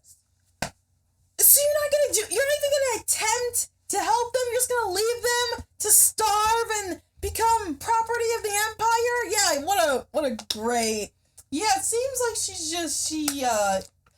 because the way she shows emotion in this in this entire movie is just so barren. Yeah. Like we're talking about like these people are gonna starve to death because the Empire's so evil, and she's gonna up and leave them. It doesn't really show that she's that conflicted. Here's the thing. I think they were going for like a moral ambiguity route with her character. So I guess that's why, she's always like running away from stuff. So I think they were trying to show like a bit of like uncertainty with her character. Like, is she good or is she bad? I don't know. So anyway, she's gonna leave, and her adopted father comes in, and they have a talk, and he suggests, what if we get other people to fight for our village, like people to fight the Empire and defend our village from it? And I'm just like, I'm sorry. What? What do you mean? Get people to fight? But first of all, we are talking about an empire. Who's gonna come to defend a small ass village? Well, okay, this is technically not the Empire. This is just the Nazi nobles army. Yeah, but if they take out them, guess who's gonna come? The Empire. Wait, maybe he's talking about the Resistance. What, he thinks that the Resistance are gonna defend a small ass village on the outer rim of the universe? I mean, you did say that Gunner worked for them, so maybe. No, he didn't work for them. He just traded grain with them. That's all he did. Yeah, so maybe that it's like, hey, they owe us. Yeah, they owe us. Well, I mean, they did owe you. They owed you by paying you money. They already made their transaction. Wait, they paid? Yeah. So why are they still poor? I don't know. I don't know what they paid them, but I guess they just choose to live the Amish life. Imagine if they didn't pay him. Imagine if they like traded him and was like, all right, thanks, bye. Well, it seems like they did, but we're gonna get to that. Anyway, so the father suggests that they get people to just fight the Empire and defend the little town. Cora disagrees, and she's getting ready to leave. She's on her horse, getting ready to leave. And then we get this is the scene that turned this movie from 0 to 100. We were already at 100 with the over-the-top clownery of the Nazis, but now we have just skyrocketed to 1,000 because this scene just encapsulates the breakneck pace of this movie. So yes, guys. So Cora's about to leave. They decide, let's have a rape scene. So now the village is somewhere like yeah, there's nobody in the vicinity of this little tiny shed, but the water girl, the jerk, not really only the jerk. Soldiers. Okay, the other soldiers. Wait, Skylar, let's start over. Let's paint this scene. So yeah, Cora's getting on her horse. She's about to leave, and the water girl, is like filling up her water. Then the jerk soldier and the senior soldier like comes up and says, "Hey, come here. We want some water." So she goes out, gives him water, and then immediately he starts assaulting her. He starts coming up on her and touching her, and she's like trying to back away. And then other soldiers join in and just drag her into the shed. And the senior soldier is still there. So remember when you said, "Oh, hey, the senior soldier might be good"? Nope. He's gonna rape her too. I'm like, oh, great. So you all are just, oh my gosh. They're all just, but that's not even the worst part. The worst part is that they tie her up, and then the young soldier tries to do something. Yeah, he comes in and tries to stand up for her, but then the jerk soldier just punches him and says, he says in a menacing voice, "I'm gonna make you watch." as what the hell does he say? I'm gonna tie you to a post and make you watch every day as she turns from a farm girl to a whore. Oh my I just, and not only that, the senior soldier grabs her and he says, hey, you can have her. You can all have her. so they're gonna gang rape her. This is gonna be great. So I'm like, is nobody in this? So nobody's good. They're all evil. Not even the young kid does anything, which I'm like, Well, no, he's like being held back by the other soldiers. fight back, you dumbass! Well, he is, but like they're all holding him back. Oh my! Basically, so the only soldier that's the good soldier is the young soldier. Oh yeah, by the way, she is screaming her lungs out, and there's nobody there. Nobody responds. Yeah, so Cora finally is like, you know what? I'm just gonna back because away. no. What happens is that nobody's around. This girl's screaming her lungs out. I don't know where everybody else is, and Cora is having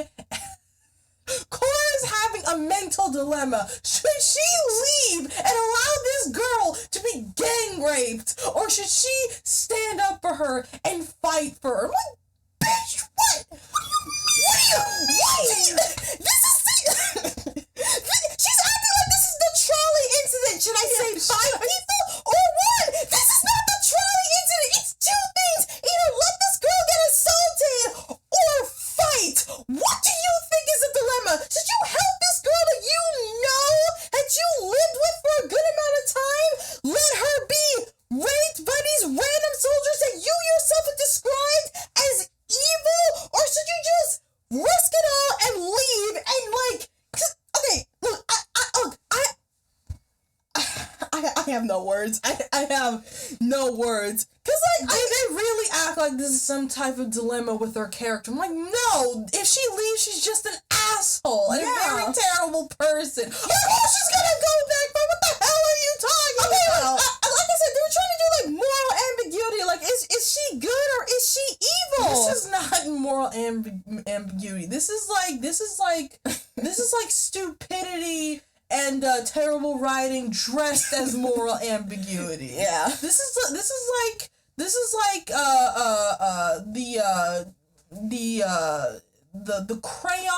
the crayon drawing of moral ambiguity. It's so sloppy and so ridiculous. Yeah. And it doesn't make any sense as to why she needs to ponder on what she should do here. Yeah, so, yeah, like I said, she takes, like... Oh, no. Maybe some people say, oh, but, she doesn't want to, like, reveal her identity. Listen, okay, I just want you to understand that you preventing a girl from being raped is not going to give up your identity. They probably have already seen your face. You were right there when they came down and nobody said anything. Yeah. So what makes you think you're gonna get caught now? Yeah, it doesn't make any sense. Or, you could call the other villagers, which are somewhere. Here, they're all gone. Where are they? Don't know. This girl, one of your own, is about to get sexually assaulted and nobody cares. Nobody. What's the nobody's in earshot? Like, not even the robot is there, and he had the most interaction with her. I don't know I don't know why she's alone. I don't know why Cora is there, but no one else is. I don't know why all the soldiers are in the shed. I don't know what's happening. This is the barricades. This is where they all, like, sleep. So where's everybody else? Yeah, is there a night patrol? I have no idea. Alright, so... And also, why is Cora here? If this is the barricades. Because it's right next to the fountain that she gets water from. But wasn't there, like, a fountain in the entrance of the town? Oh, yeah. Is that the same fountain? I think so, yeah. So where is everybody? I don't know.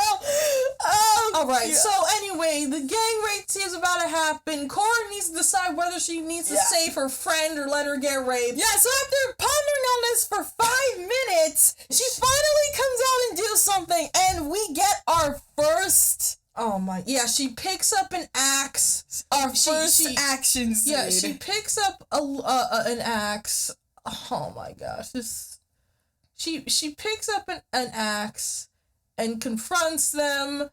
No, we need to show the scene for its entirety. No. We actually can't, Tykel. We're gonna get copyrighted. But can we at least show the fight scene? We can't. We will get copyrighted. Can you show some of it? I can show, like, parts of it. Okay. So... No, I'm sorry. I just need to show the audience this fight scene. This is the first fight scene in the whole movie. So yeah, like Scarlett said, she picked up an axe. She's about to... And the...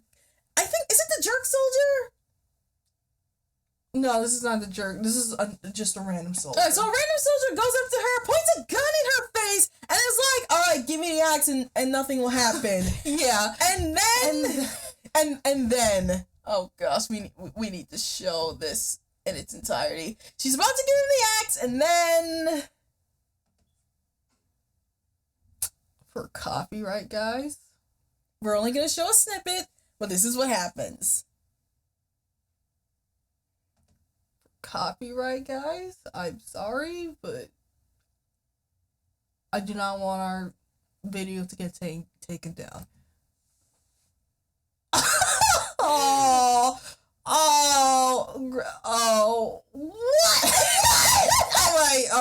All right. Oh my god.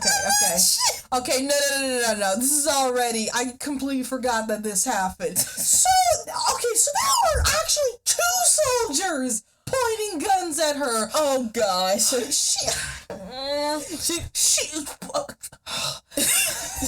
She picks up that axe and does... By the way, guys, we're talking about, like, highly trained military men that are twice her size.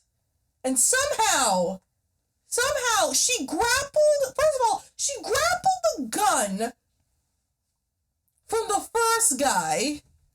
Like, when she, was about to give the axe to him, she grappled the gun out of this guy's hand. Yeah, because he pulls away. She just somehow got a hold of his gun, and he just didn't do anything. He's in the room with all the soldiers, and they don't do anything. And apparently there is a guy to her right now. Yeah, so she takes out the gun, hits him. She doesn't take out the gun. She moves the gun away from her face, hits the axe on his leg, it seems, and hits him in the... Like, he's allowing himself to be hit. Yeah, he's not doing anything, and then the soldier at the right decides to do something. What were you doing, my dude? And then he also allows himself to get hit right there.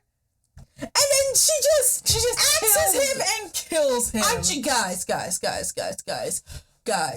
Guys. Oh, by the way, if you guys don't know, that's the senior officer. You know, the guy who was nice to the girl. He's, like, holding the young soldier back. Yeah, so already, guys, those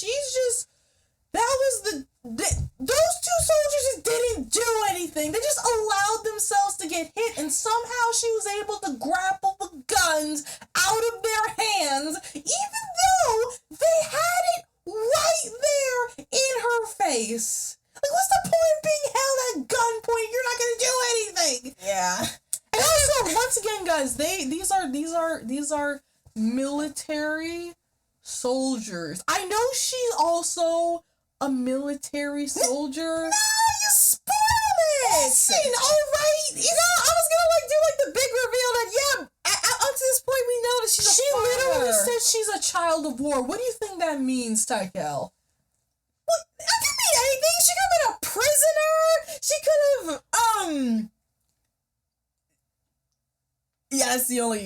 Yeah, she could have either been a prisoner or a soldier. It could have been 50-50. Well, based on her quote-unquote fighting skills. She's obviously a soldier. But that does not mean that the other soldiers have to be incompetent. That also doesn't mean that she suddenly has super strength and is just able to grapple with two grown men. Yeah, they have guns! And they all have guns, and they all don't shoot. They don't immediately shoot. They have the water girl at gunpoint and do nothing. Like, why don't they all just shoot right now? Oh my god. Yeah, and then she takes the gun. What? Okay, no. No. What is this guy doing? What is he doing? He's just walking up to her. Where is your gun? Where is your gun? Why don't you just shoot her? So she grabs a gun and shoots this guy? No, she shoots once, and then I think she tries to. Yeah, oh, that guy was just running away. Yeah. So, Wait, why are you running away? You have guns! Okay, anyway, yeah, so she shot, I don't know what was going, I think that guy was the guy that she grappled the gun out of, and he ran away. So now this guy's stepping up to the plate, and for some reason he doesn't have a gun. And if he does, he just walks up to her for no reason, even though he has a gun. And he tries to grab it from her. And he tries to grab the gun that she has. Oh, wow. And punches her. This is a grown, muscular, military man punching this frail woman. And she just shrugs it off. She doesn't like... Wow. I know. Okay, well, now they're grappling for the gun. And she just snatches it right out of... And then she punches it with it. Wow. Wow, that looked bad. Yeah, that she snatches she snatches the gun, punches him with it. And I guess he actually just didn't have a gun. Yeah. And now this guy... Where is you? No! Oh my gosh, his gun is right there. What the fuck? What are you... Okay, so this guy is now coming in. Oh my gosh, and she shoots that guy. He actually doesn't have a gun. Yeah, but then she shoots him. Then that guy, he comes out of nowhere and I guess tries to piggyback on her. Oh no, he tries to take the gun. Never mind. Where is your gun? What is happening? Why do some of you have guns and others don't? Why don't you all just take out your guns right now? Why are you guys stupidly coming up to her? By the way, I want to reiterate, the senior officer is still holding her. No, that's not the senior officer. That's the jerk. The jerk. Where's the senior one? He he dead? No, he's holding he's holding the young officer back. Yeah. Okay. But yeah, he's holding her at gunpoint and does not at any point shoot. This guy just has the gun right there, guys. And she's right there, and for some reason he decides not to do anything. He's just allowing all of this to happen. Oh my god, and she got punched again! Is this woman the Terminator or something? I don't know. She got punched again, full force in the face, and is still okay. And what was wait. She got the gun grappled out of her hands. You know, maybe they'll finally shoot her. Yeah, he has a gun at her. Oh! And she threw throws sand into his face. What? Oh. How did she grab that knife? Oh my gosh. Guys, we swear we watched this movie. It's just, when you go by it frame by frame, it becomes more titanically stupid. Also, I want to remind you guys that all of this is taking place in slow motion. Oh yeah, guys. Throughout this entire fight, Zack Snyder does his patented slow motion. Oh my gosh! How did you miss? The mark isn't there. She sliced his neck and the mark is not there. Oh wow. How did you make that editing mistake? Oh, she's just grappling with. Yes, she grabs him and then throws him. This guy, like, I actually can't believe what I just saw.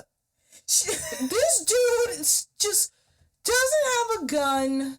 No, he does. He just doesn't. It's still Oh, no, his yeah, voice. he does have a gun and a knife. He doesn't use the knife for some reason. Yeah, he doesn't. She used the knife. And then this dumb motherfucker just runs at her with a gun. And I'm like, what are you doing? What are you doing? Why? Just shoot her. Why are you going near her? Just shoot her in the face and it would have been over, but no. And then he misses. He misses. And then she barely ducked and he missed. Yeah, and then she tries to slit his throat, but she misses. I don't even know what she did. Did she just slash his hand? I don't know what she was trying to do, but she misses. Then she says, hey, let's do plan B. Grabs him and Hulk throws him into some boxes. Oh, no, she doesn't throw him. Wait, did you see that? Oh. He has his neck. Yeah, so he stabbed her. But there was no mark. I know. I don't know where the blood is. So this guy just now. This guy has an axe. Man, where is your gun? Okay, if we're saying where is your gun so many times, it's just to remind the audience that these are military soldiers. There's guns on the floor now. Why doesn't he just? This is a small squadron fighting against a frail woman. Well, listen, I don't want to hear that, oh, she's a military person. She is grappling with full-grown men at the same time. She's not doing any technical maneuvers. She's not doing any clever stuff besides... She's not even hiding! Yeah, she's not even hiding. She's just full-on brute force grappling with these guys. And she's winning... How? Because they're all incompetent. They all are so slow when they attack her. They all run about her for no reason. This guy now has her axe instead of just using his gun. Yeah. And he's just gone. Where did he go? He's just gone. Two guys. And now there's two guys. And she's holding both of them back. Oh my. Where are their guns? Oh, and then oh my gosh, there they are. So these geniuses, guys, decided to run up at her with both of their pistols in their hands. They don't shoot at. And then he did. Oh my! I'm losing my mind, Tycho. I'm losing my mind. This fight scene is so bad. Oh my! Oh, he didn't shoot. She makes them shoot each other. Yes, because for some reason, this is when the guy decides to shoot his friend in the face. Oh, wait, do you see those two guys behind her? No. These guys are holding back the... Get up and do something! Your men are getting plummeted by a woman! Or the guy that's holding the girl hostage, he has a clean shot to her head right now. Doesn't take it. Doesn't do anything. Doesn't take it. And somehow, once again, they're both being grappled by this woman, but okay. Oh, he's like actually not doing anything. Oh, guys, look, the slow motion. Are you ready? Oh, it's even slower, guys. You see?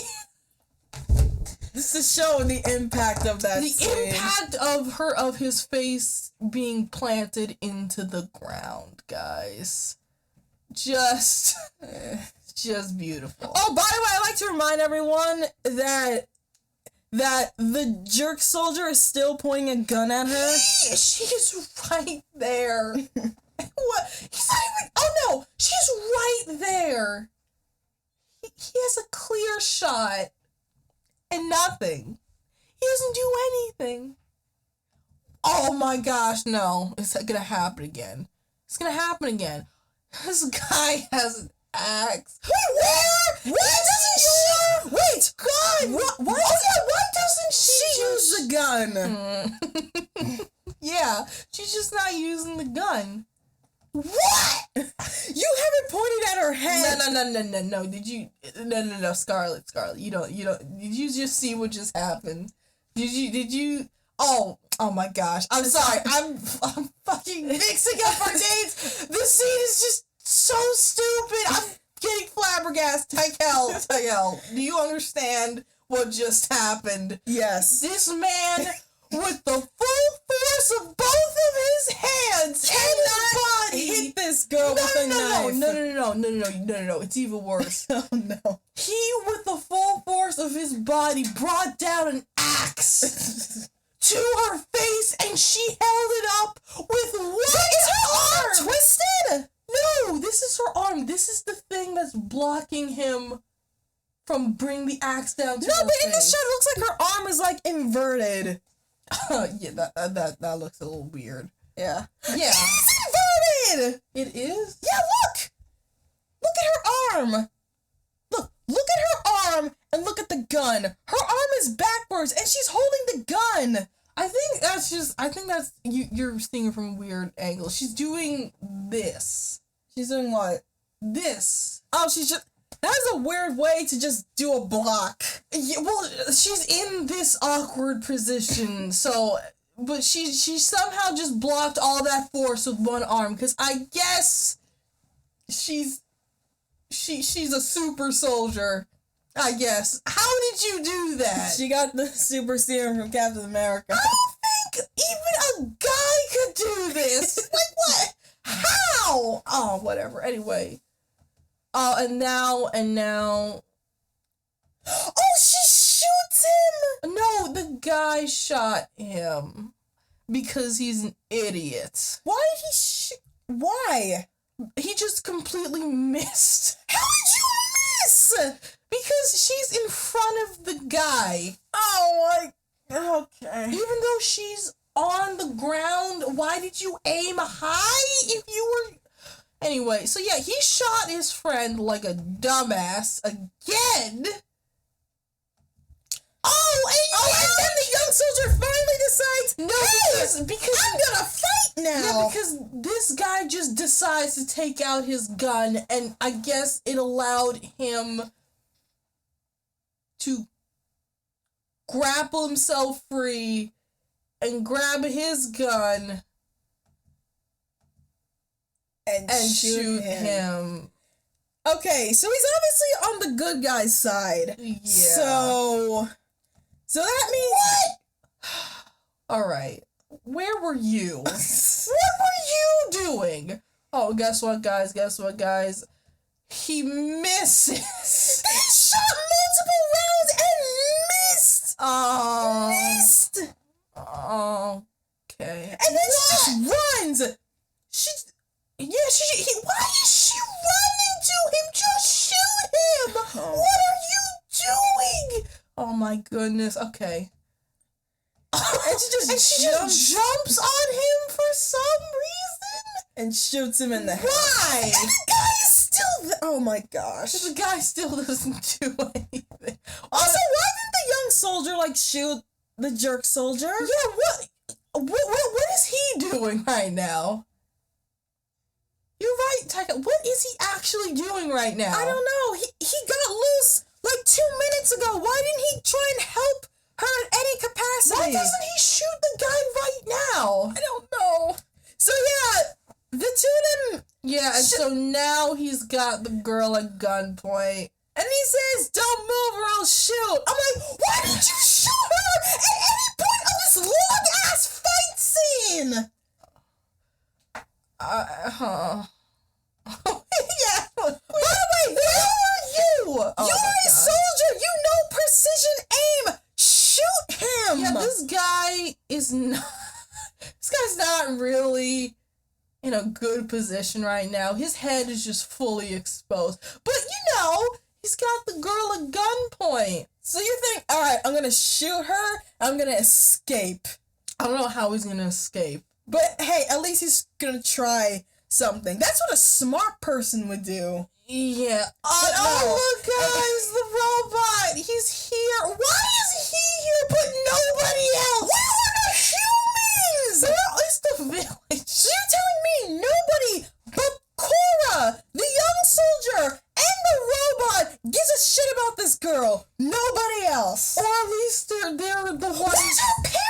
parents. I don't know if she even has parents. What? Oh my. But even if, first of all, it's either that these people are just in the vicinity or like just in earshot about what's going on, or you're right, Tycho, nobody gives a crap about this girl. Yeah, so the robot somehow heard all of that because I guess he's the only one who has ears, and then he commands them to kill them both. Dude, you just said that these robots aren't hostile anymore since their king and queen died. So how are you gonna command the robot to, see, this is why you should have programmed them to do whatever you want instead of just allowing them to exist at the way that they have existed when the king and queen were alive. Yeah. So yeah, he orders them to like kill them both. And so he still got the crown on his head. It was great. Yeah, and then he picks up the gun. Yeah, he picks up the gun. And I'm pretty sure you all know what's gonna happen. Yeah, it's not surprising, guys. He's wait, is this the jerk soldier? Or is this the senior? I think it's a jerk soldier. But yeah, as you can see, he shot dead. her. No, he shot him. Oh, him, sorry. Yeah. Imagine if he accidentally shot her. That would've been I just hilarious. realized! These are laser guns! Yeah. Scarlet, how do lasers work? What do you mean? Aren't they like hot? Yeah. Aren't they like Oh, you mean basically beams of light? You mean it should have fucked her up too? Exactly! She was so close to his head! Why is she not at least scarred? I don't know. Like, you'd be wondering if these were like normal bullets, but no, these are lasers! Yeah. Yeah. So, yeah, you're right. She should be scarred a little bit, but yeah, the robot saved her and he runs away. Why? You're not check up on her! I don't know where he's going. You're not gonna check up on her? She almost got raped! I don't know where. Oh, no! Where were you guys? Where were you? What? Everyone literally just showed up. What the? Oh my gosh. So the screams of almost being gang raped doesn't come their way. The shooting! The shooting doesn't alert them. It's not until the gunfight ends is when they come. Oh my God. Okay, alright guys. So Alright, that was the stellar fight scene. Yeah, you can already tell. That was immaculate. Didn't you guys love that? That very complex, very entertaining fight scene, guys. Didn't you just love it? Man, this movie sucks so much. Oh gosh. Oh gosh. Yeah. This is not. By the way, this is the end of Act 1. After this, Cora is like, you know what? I am gonna go with Plan A. I'm going to find random ass soldiers or random ass fighters to help me defend this village. Against the Empire. hey, Tykel, you know what this also remind me of? What? A movie that you told me about? Oh, right!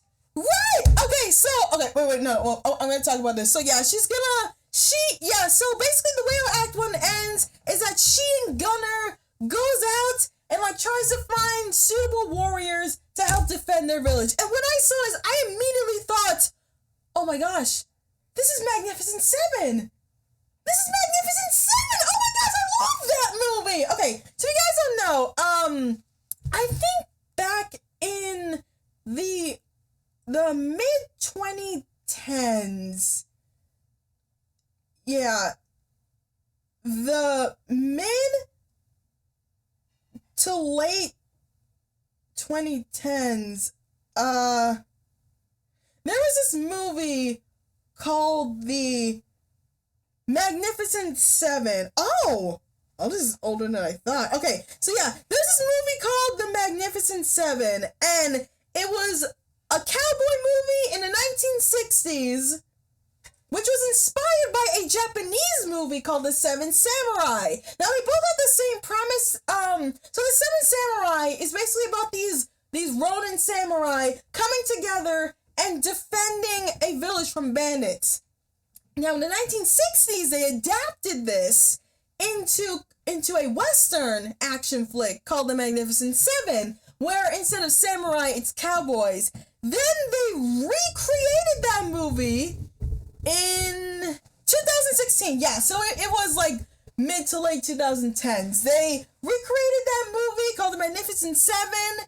They obviously modernized some stuff with better shots and stuff. And I personally watched that movie and I love it. Like it's like a very like interesting take on like how cowboys interacted with their environment. Like the fight scenes were good. The characters were like the way the main character interacted with the gang was interesting. They had good rapport, and it did end on a bittersweet note because some of them died, but the gang like still stayed together and like protected people. I thought it was like a heartfelt, it's like these like random strangers came together and became a team. They were able to work together and fight off these people because like this person actively went out to like seek them out and give them purpose, to give them value. And I really enjoyed that in both the 1960 version and the 2016 version.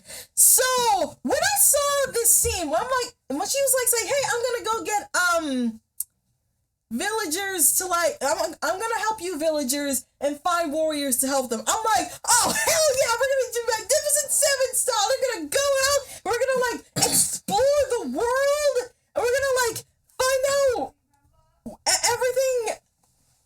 We're gonna find out everything about this world and its characters, and they're gonna come back and save the village. All right, it's gonna be good, right, Scarlett? It's gonna be good. See, the problem Right? is no. Because, see, the problem already is that, we're going to find a group of people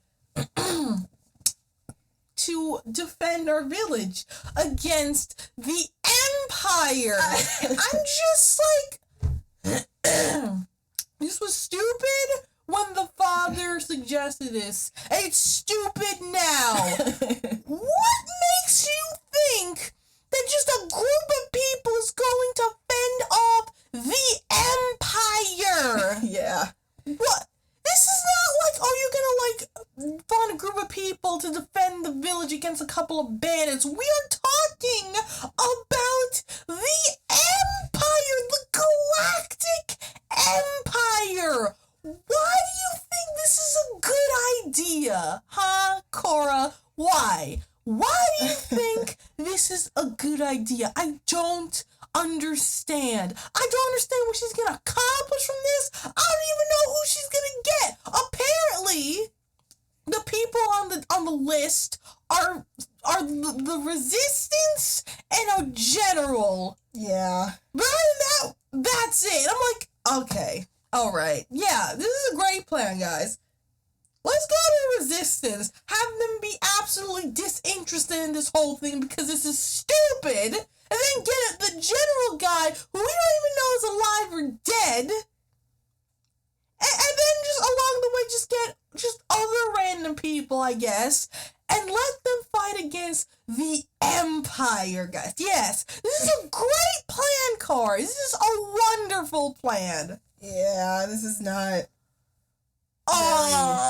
So that's the end of Act 1, guys, and trust me. Actually, this is where the movie gets worse, and also this is where the pacing just goes lightning speed now, guys. If you think that this pacing, well, to be honest, this pacing was like pretty slow in the beginning, but if you thought this pacing was horrendous, guys, trust me, it's gonna get so much worse. Yeah. It's gonna get so much worse. Sakura gets her guns from a hiding place. Oh or yeah, I whatever. didn't even know she had guns. Yeah, it was just there because when her adopted father found her, she had it on her. Or whatever. Wait, Scarlet, don't you understand what this means? What? They had guns. No, she had guns. No, but the town was aware she had weapons, and at no point did they ever think to. I don't think the town knew she had guns. But her adopted father did. Yeah, her adopted father did, but I don't think everyone else knew that she had guns. Yeah, but don't you understand? There was a no point where when the Empire came, Yeah. did she not get these guns to defend herself? Because mind you, Sindri did not want to trust the Empire. As soon as she said, hey, I don't trust them, why didn't she say, hey, here are my weapons in case they do anything to protect themselves? Well, it seems like based on the scene, she didn't even know that they were still here. I think the adopted father just kept it. Just somewhere. Did she? It seems like she didn't, because, She forgot! Because she's a child of war. She just forgot her gun. She's just like, I don't need these anymore. Like, what? Well, I mean, it seems like she crash landed on this planet or whatever, and he found her, and I guess nursed her back to health, and I guess she thought that her guns were destroyed in the crash. Alright, fine. But all I'm saying is that she had weapons this whole time and never used them. Well, because it seems like she didn't even know that they were there. Oh, well. So, yeah, anyways, Korra is getting ready to go and find someone. Who's she gonna find again? Well, like I said before, the people on the list are the Resistance and a general. A general? A general that...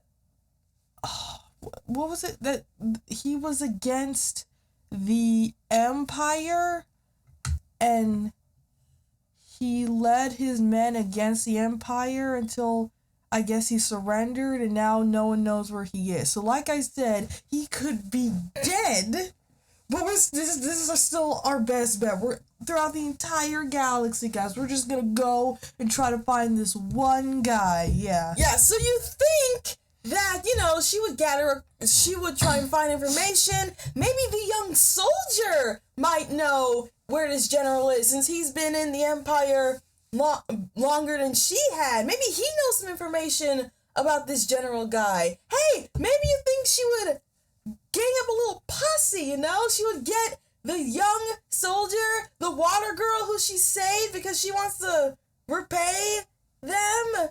I mean, yeah, maybe that could be a character moment when the young girl wants to, help out, but I don't really know how she would be useful. I mean, she seemed to be important. The movie basically made her the catalyst of this whole thing, so you think she would be important, right? Yeah, and you're right, Tykel. You also think that the young soldier will probably go with her because he sees how corrupt the Empire is, and he seems like he cares about the girl.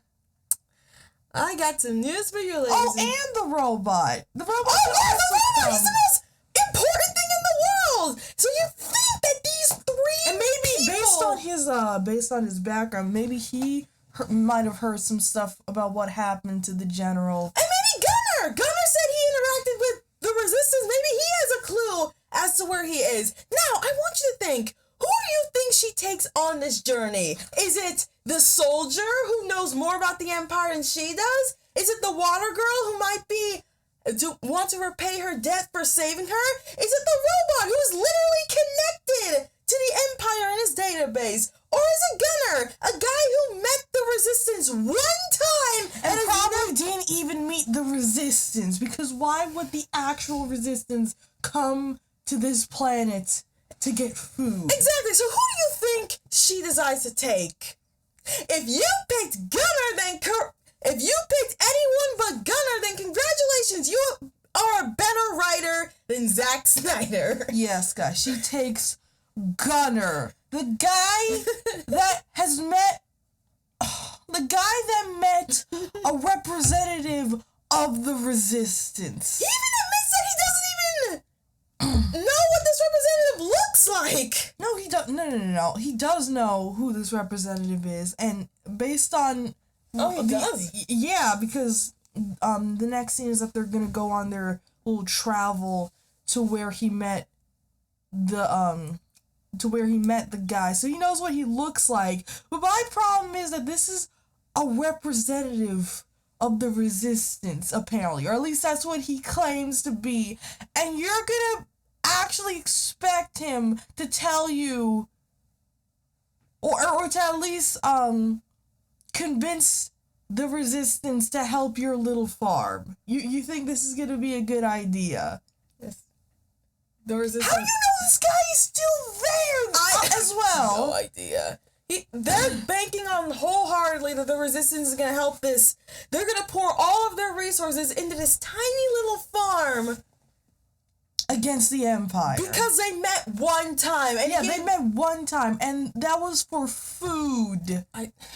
Also, does this mean the resistance also depends on this village for food? I guess. What is attracting these people to this village? I don't know. I don't know how they got information about this village since they're so off the grid. I don't know why anybody will be interested in making deals with these people when there are like possibly cities to give you this food. Exactly. I don't know why No, Scarlett, this is the most inconsistent writing I've ever seen. The movie presents this village as so disconnected from society that the only technological thing they have is light. But yet somehow everyone is drawn to this village like a moth to a flame. Like they depend on them. They've made deals with them. The Empire specifically wants them to feed their armies. What? I don't understand. What is this society anymore? Why is everyone depending on this tiny little village for every necessity they need? I don't know, and the movie is never going to explain that. This is so weird. So anyways, yeah, so the two of them get ready and they're on their little journey. And guess what, guys? The robot, the young soldier, and the girl, this is the last time we see them in the movie. Like, this is no joke. I thought they were gonna show up. I thought they were gonna be at least mentioned in this movie. Spoiler alert, they're not. You never seen them again. So that rape scene that you saw doesn't matter. That whole robot being sentient scene we saw, that relevant. Does not matter at all. The young soldier possibly rebelling against his empire, relevant. None of those scenes are relevant. They were just there for shock value. And all those soldiers are now dead. And nobody says a word. No one says a single thing about it. They don't even send reinforcements. Yeah, the Empire doesn't even comment about this again. The plot after this is now the Empire wants to go after the Resistance. The farm is just completely forgotten about. So like what? So you guys forgot about them? I thought you needed them for your food supply. Well, he said he's gonna be back in 10 weeks, and when they see that all their soldiers are dead. But then, will they not? Wait, I just realized.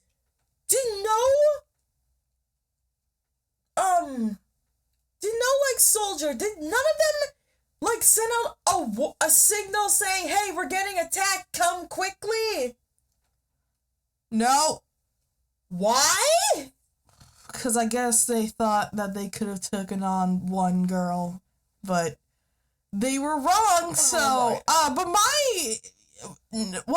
yeah, you're right, Tycho. They should have, like, sent, like, some type of, there should have been some communication.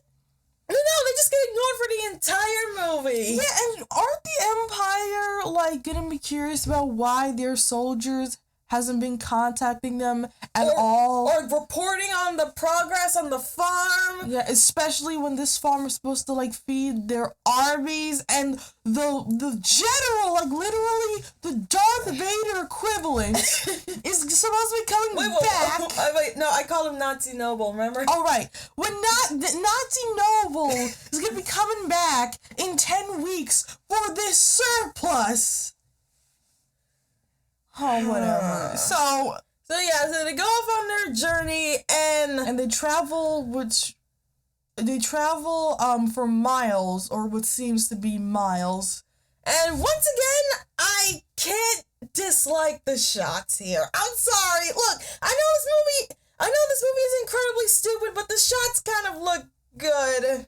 I don't know what you're so impressed about these shots. It's like them walking up a mountain. Look, it's like a little picture, like a picture taken. Yeah, but this is not all that impressive. Well, again, like I said, if it was in a better movie, it would be impressive. Okay, whatever. So... Alright, yeah, anyway, they're traveling miles to go to a city, I guess, because according to Gunner, he met the Resistance in a city. And I'm like, so this farm knows about a city? Yeah, apparently when they travel for miles from their farm, there's a city. So they're aware that the city exists. Why didn't the Resistance go to this city? The city probably has way more resources than a tiny little farm. Well, it seems like the way that the interaction between Gunner and this representative might have went down is that this guy was just in the city.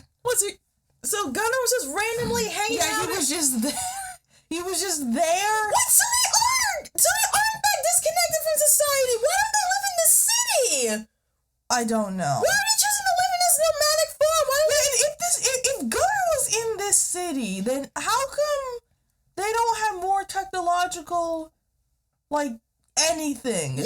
Don't they do business in the? How do they do trade? They would have to do it in the city. So why don't they have stuff from the city? Look, even if they wanted to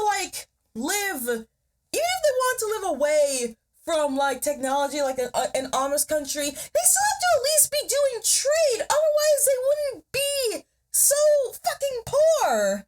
Oh, yeah, well, apparently it seems like the only trade that they have done, or at least the trade they've told us they've done, is with the Resistance and the Empire, but we don't talk about what they do with the city. Oh my God. But it seems like they would have to do trade in the city for Gunner to be there. Yeah. And for him to talk to the Resistance representative. So these village people are like normal members of the city. Or at least they interact or they do trade with the city. But They don't have any other technological stuff to help them out. Oh my gosh. All right. Alright, whatever. And that's not the most important thing in the scene. The most important thing is that this is where we get into... Well, this is where the camp scene happens.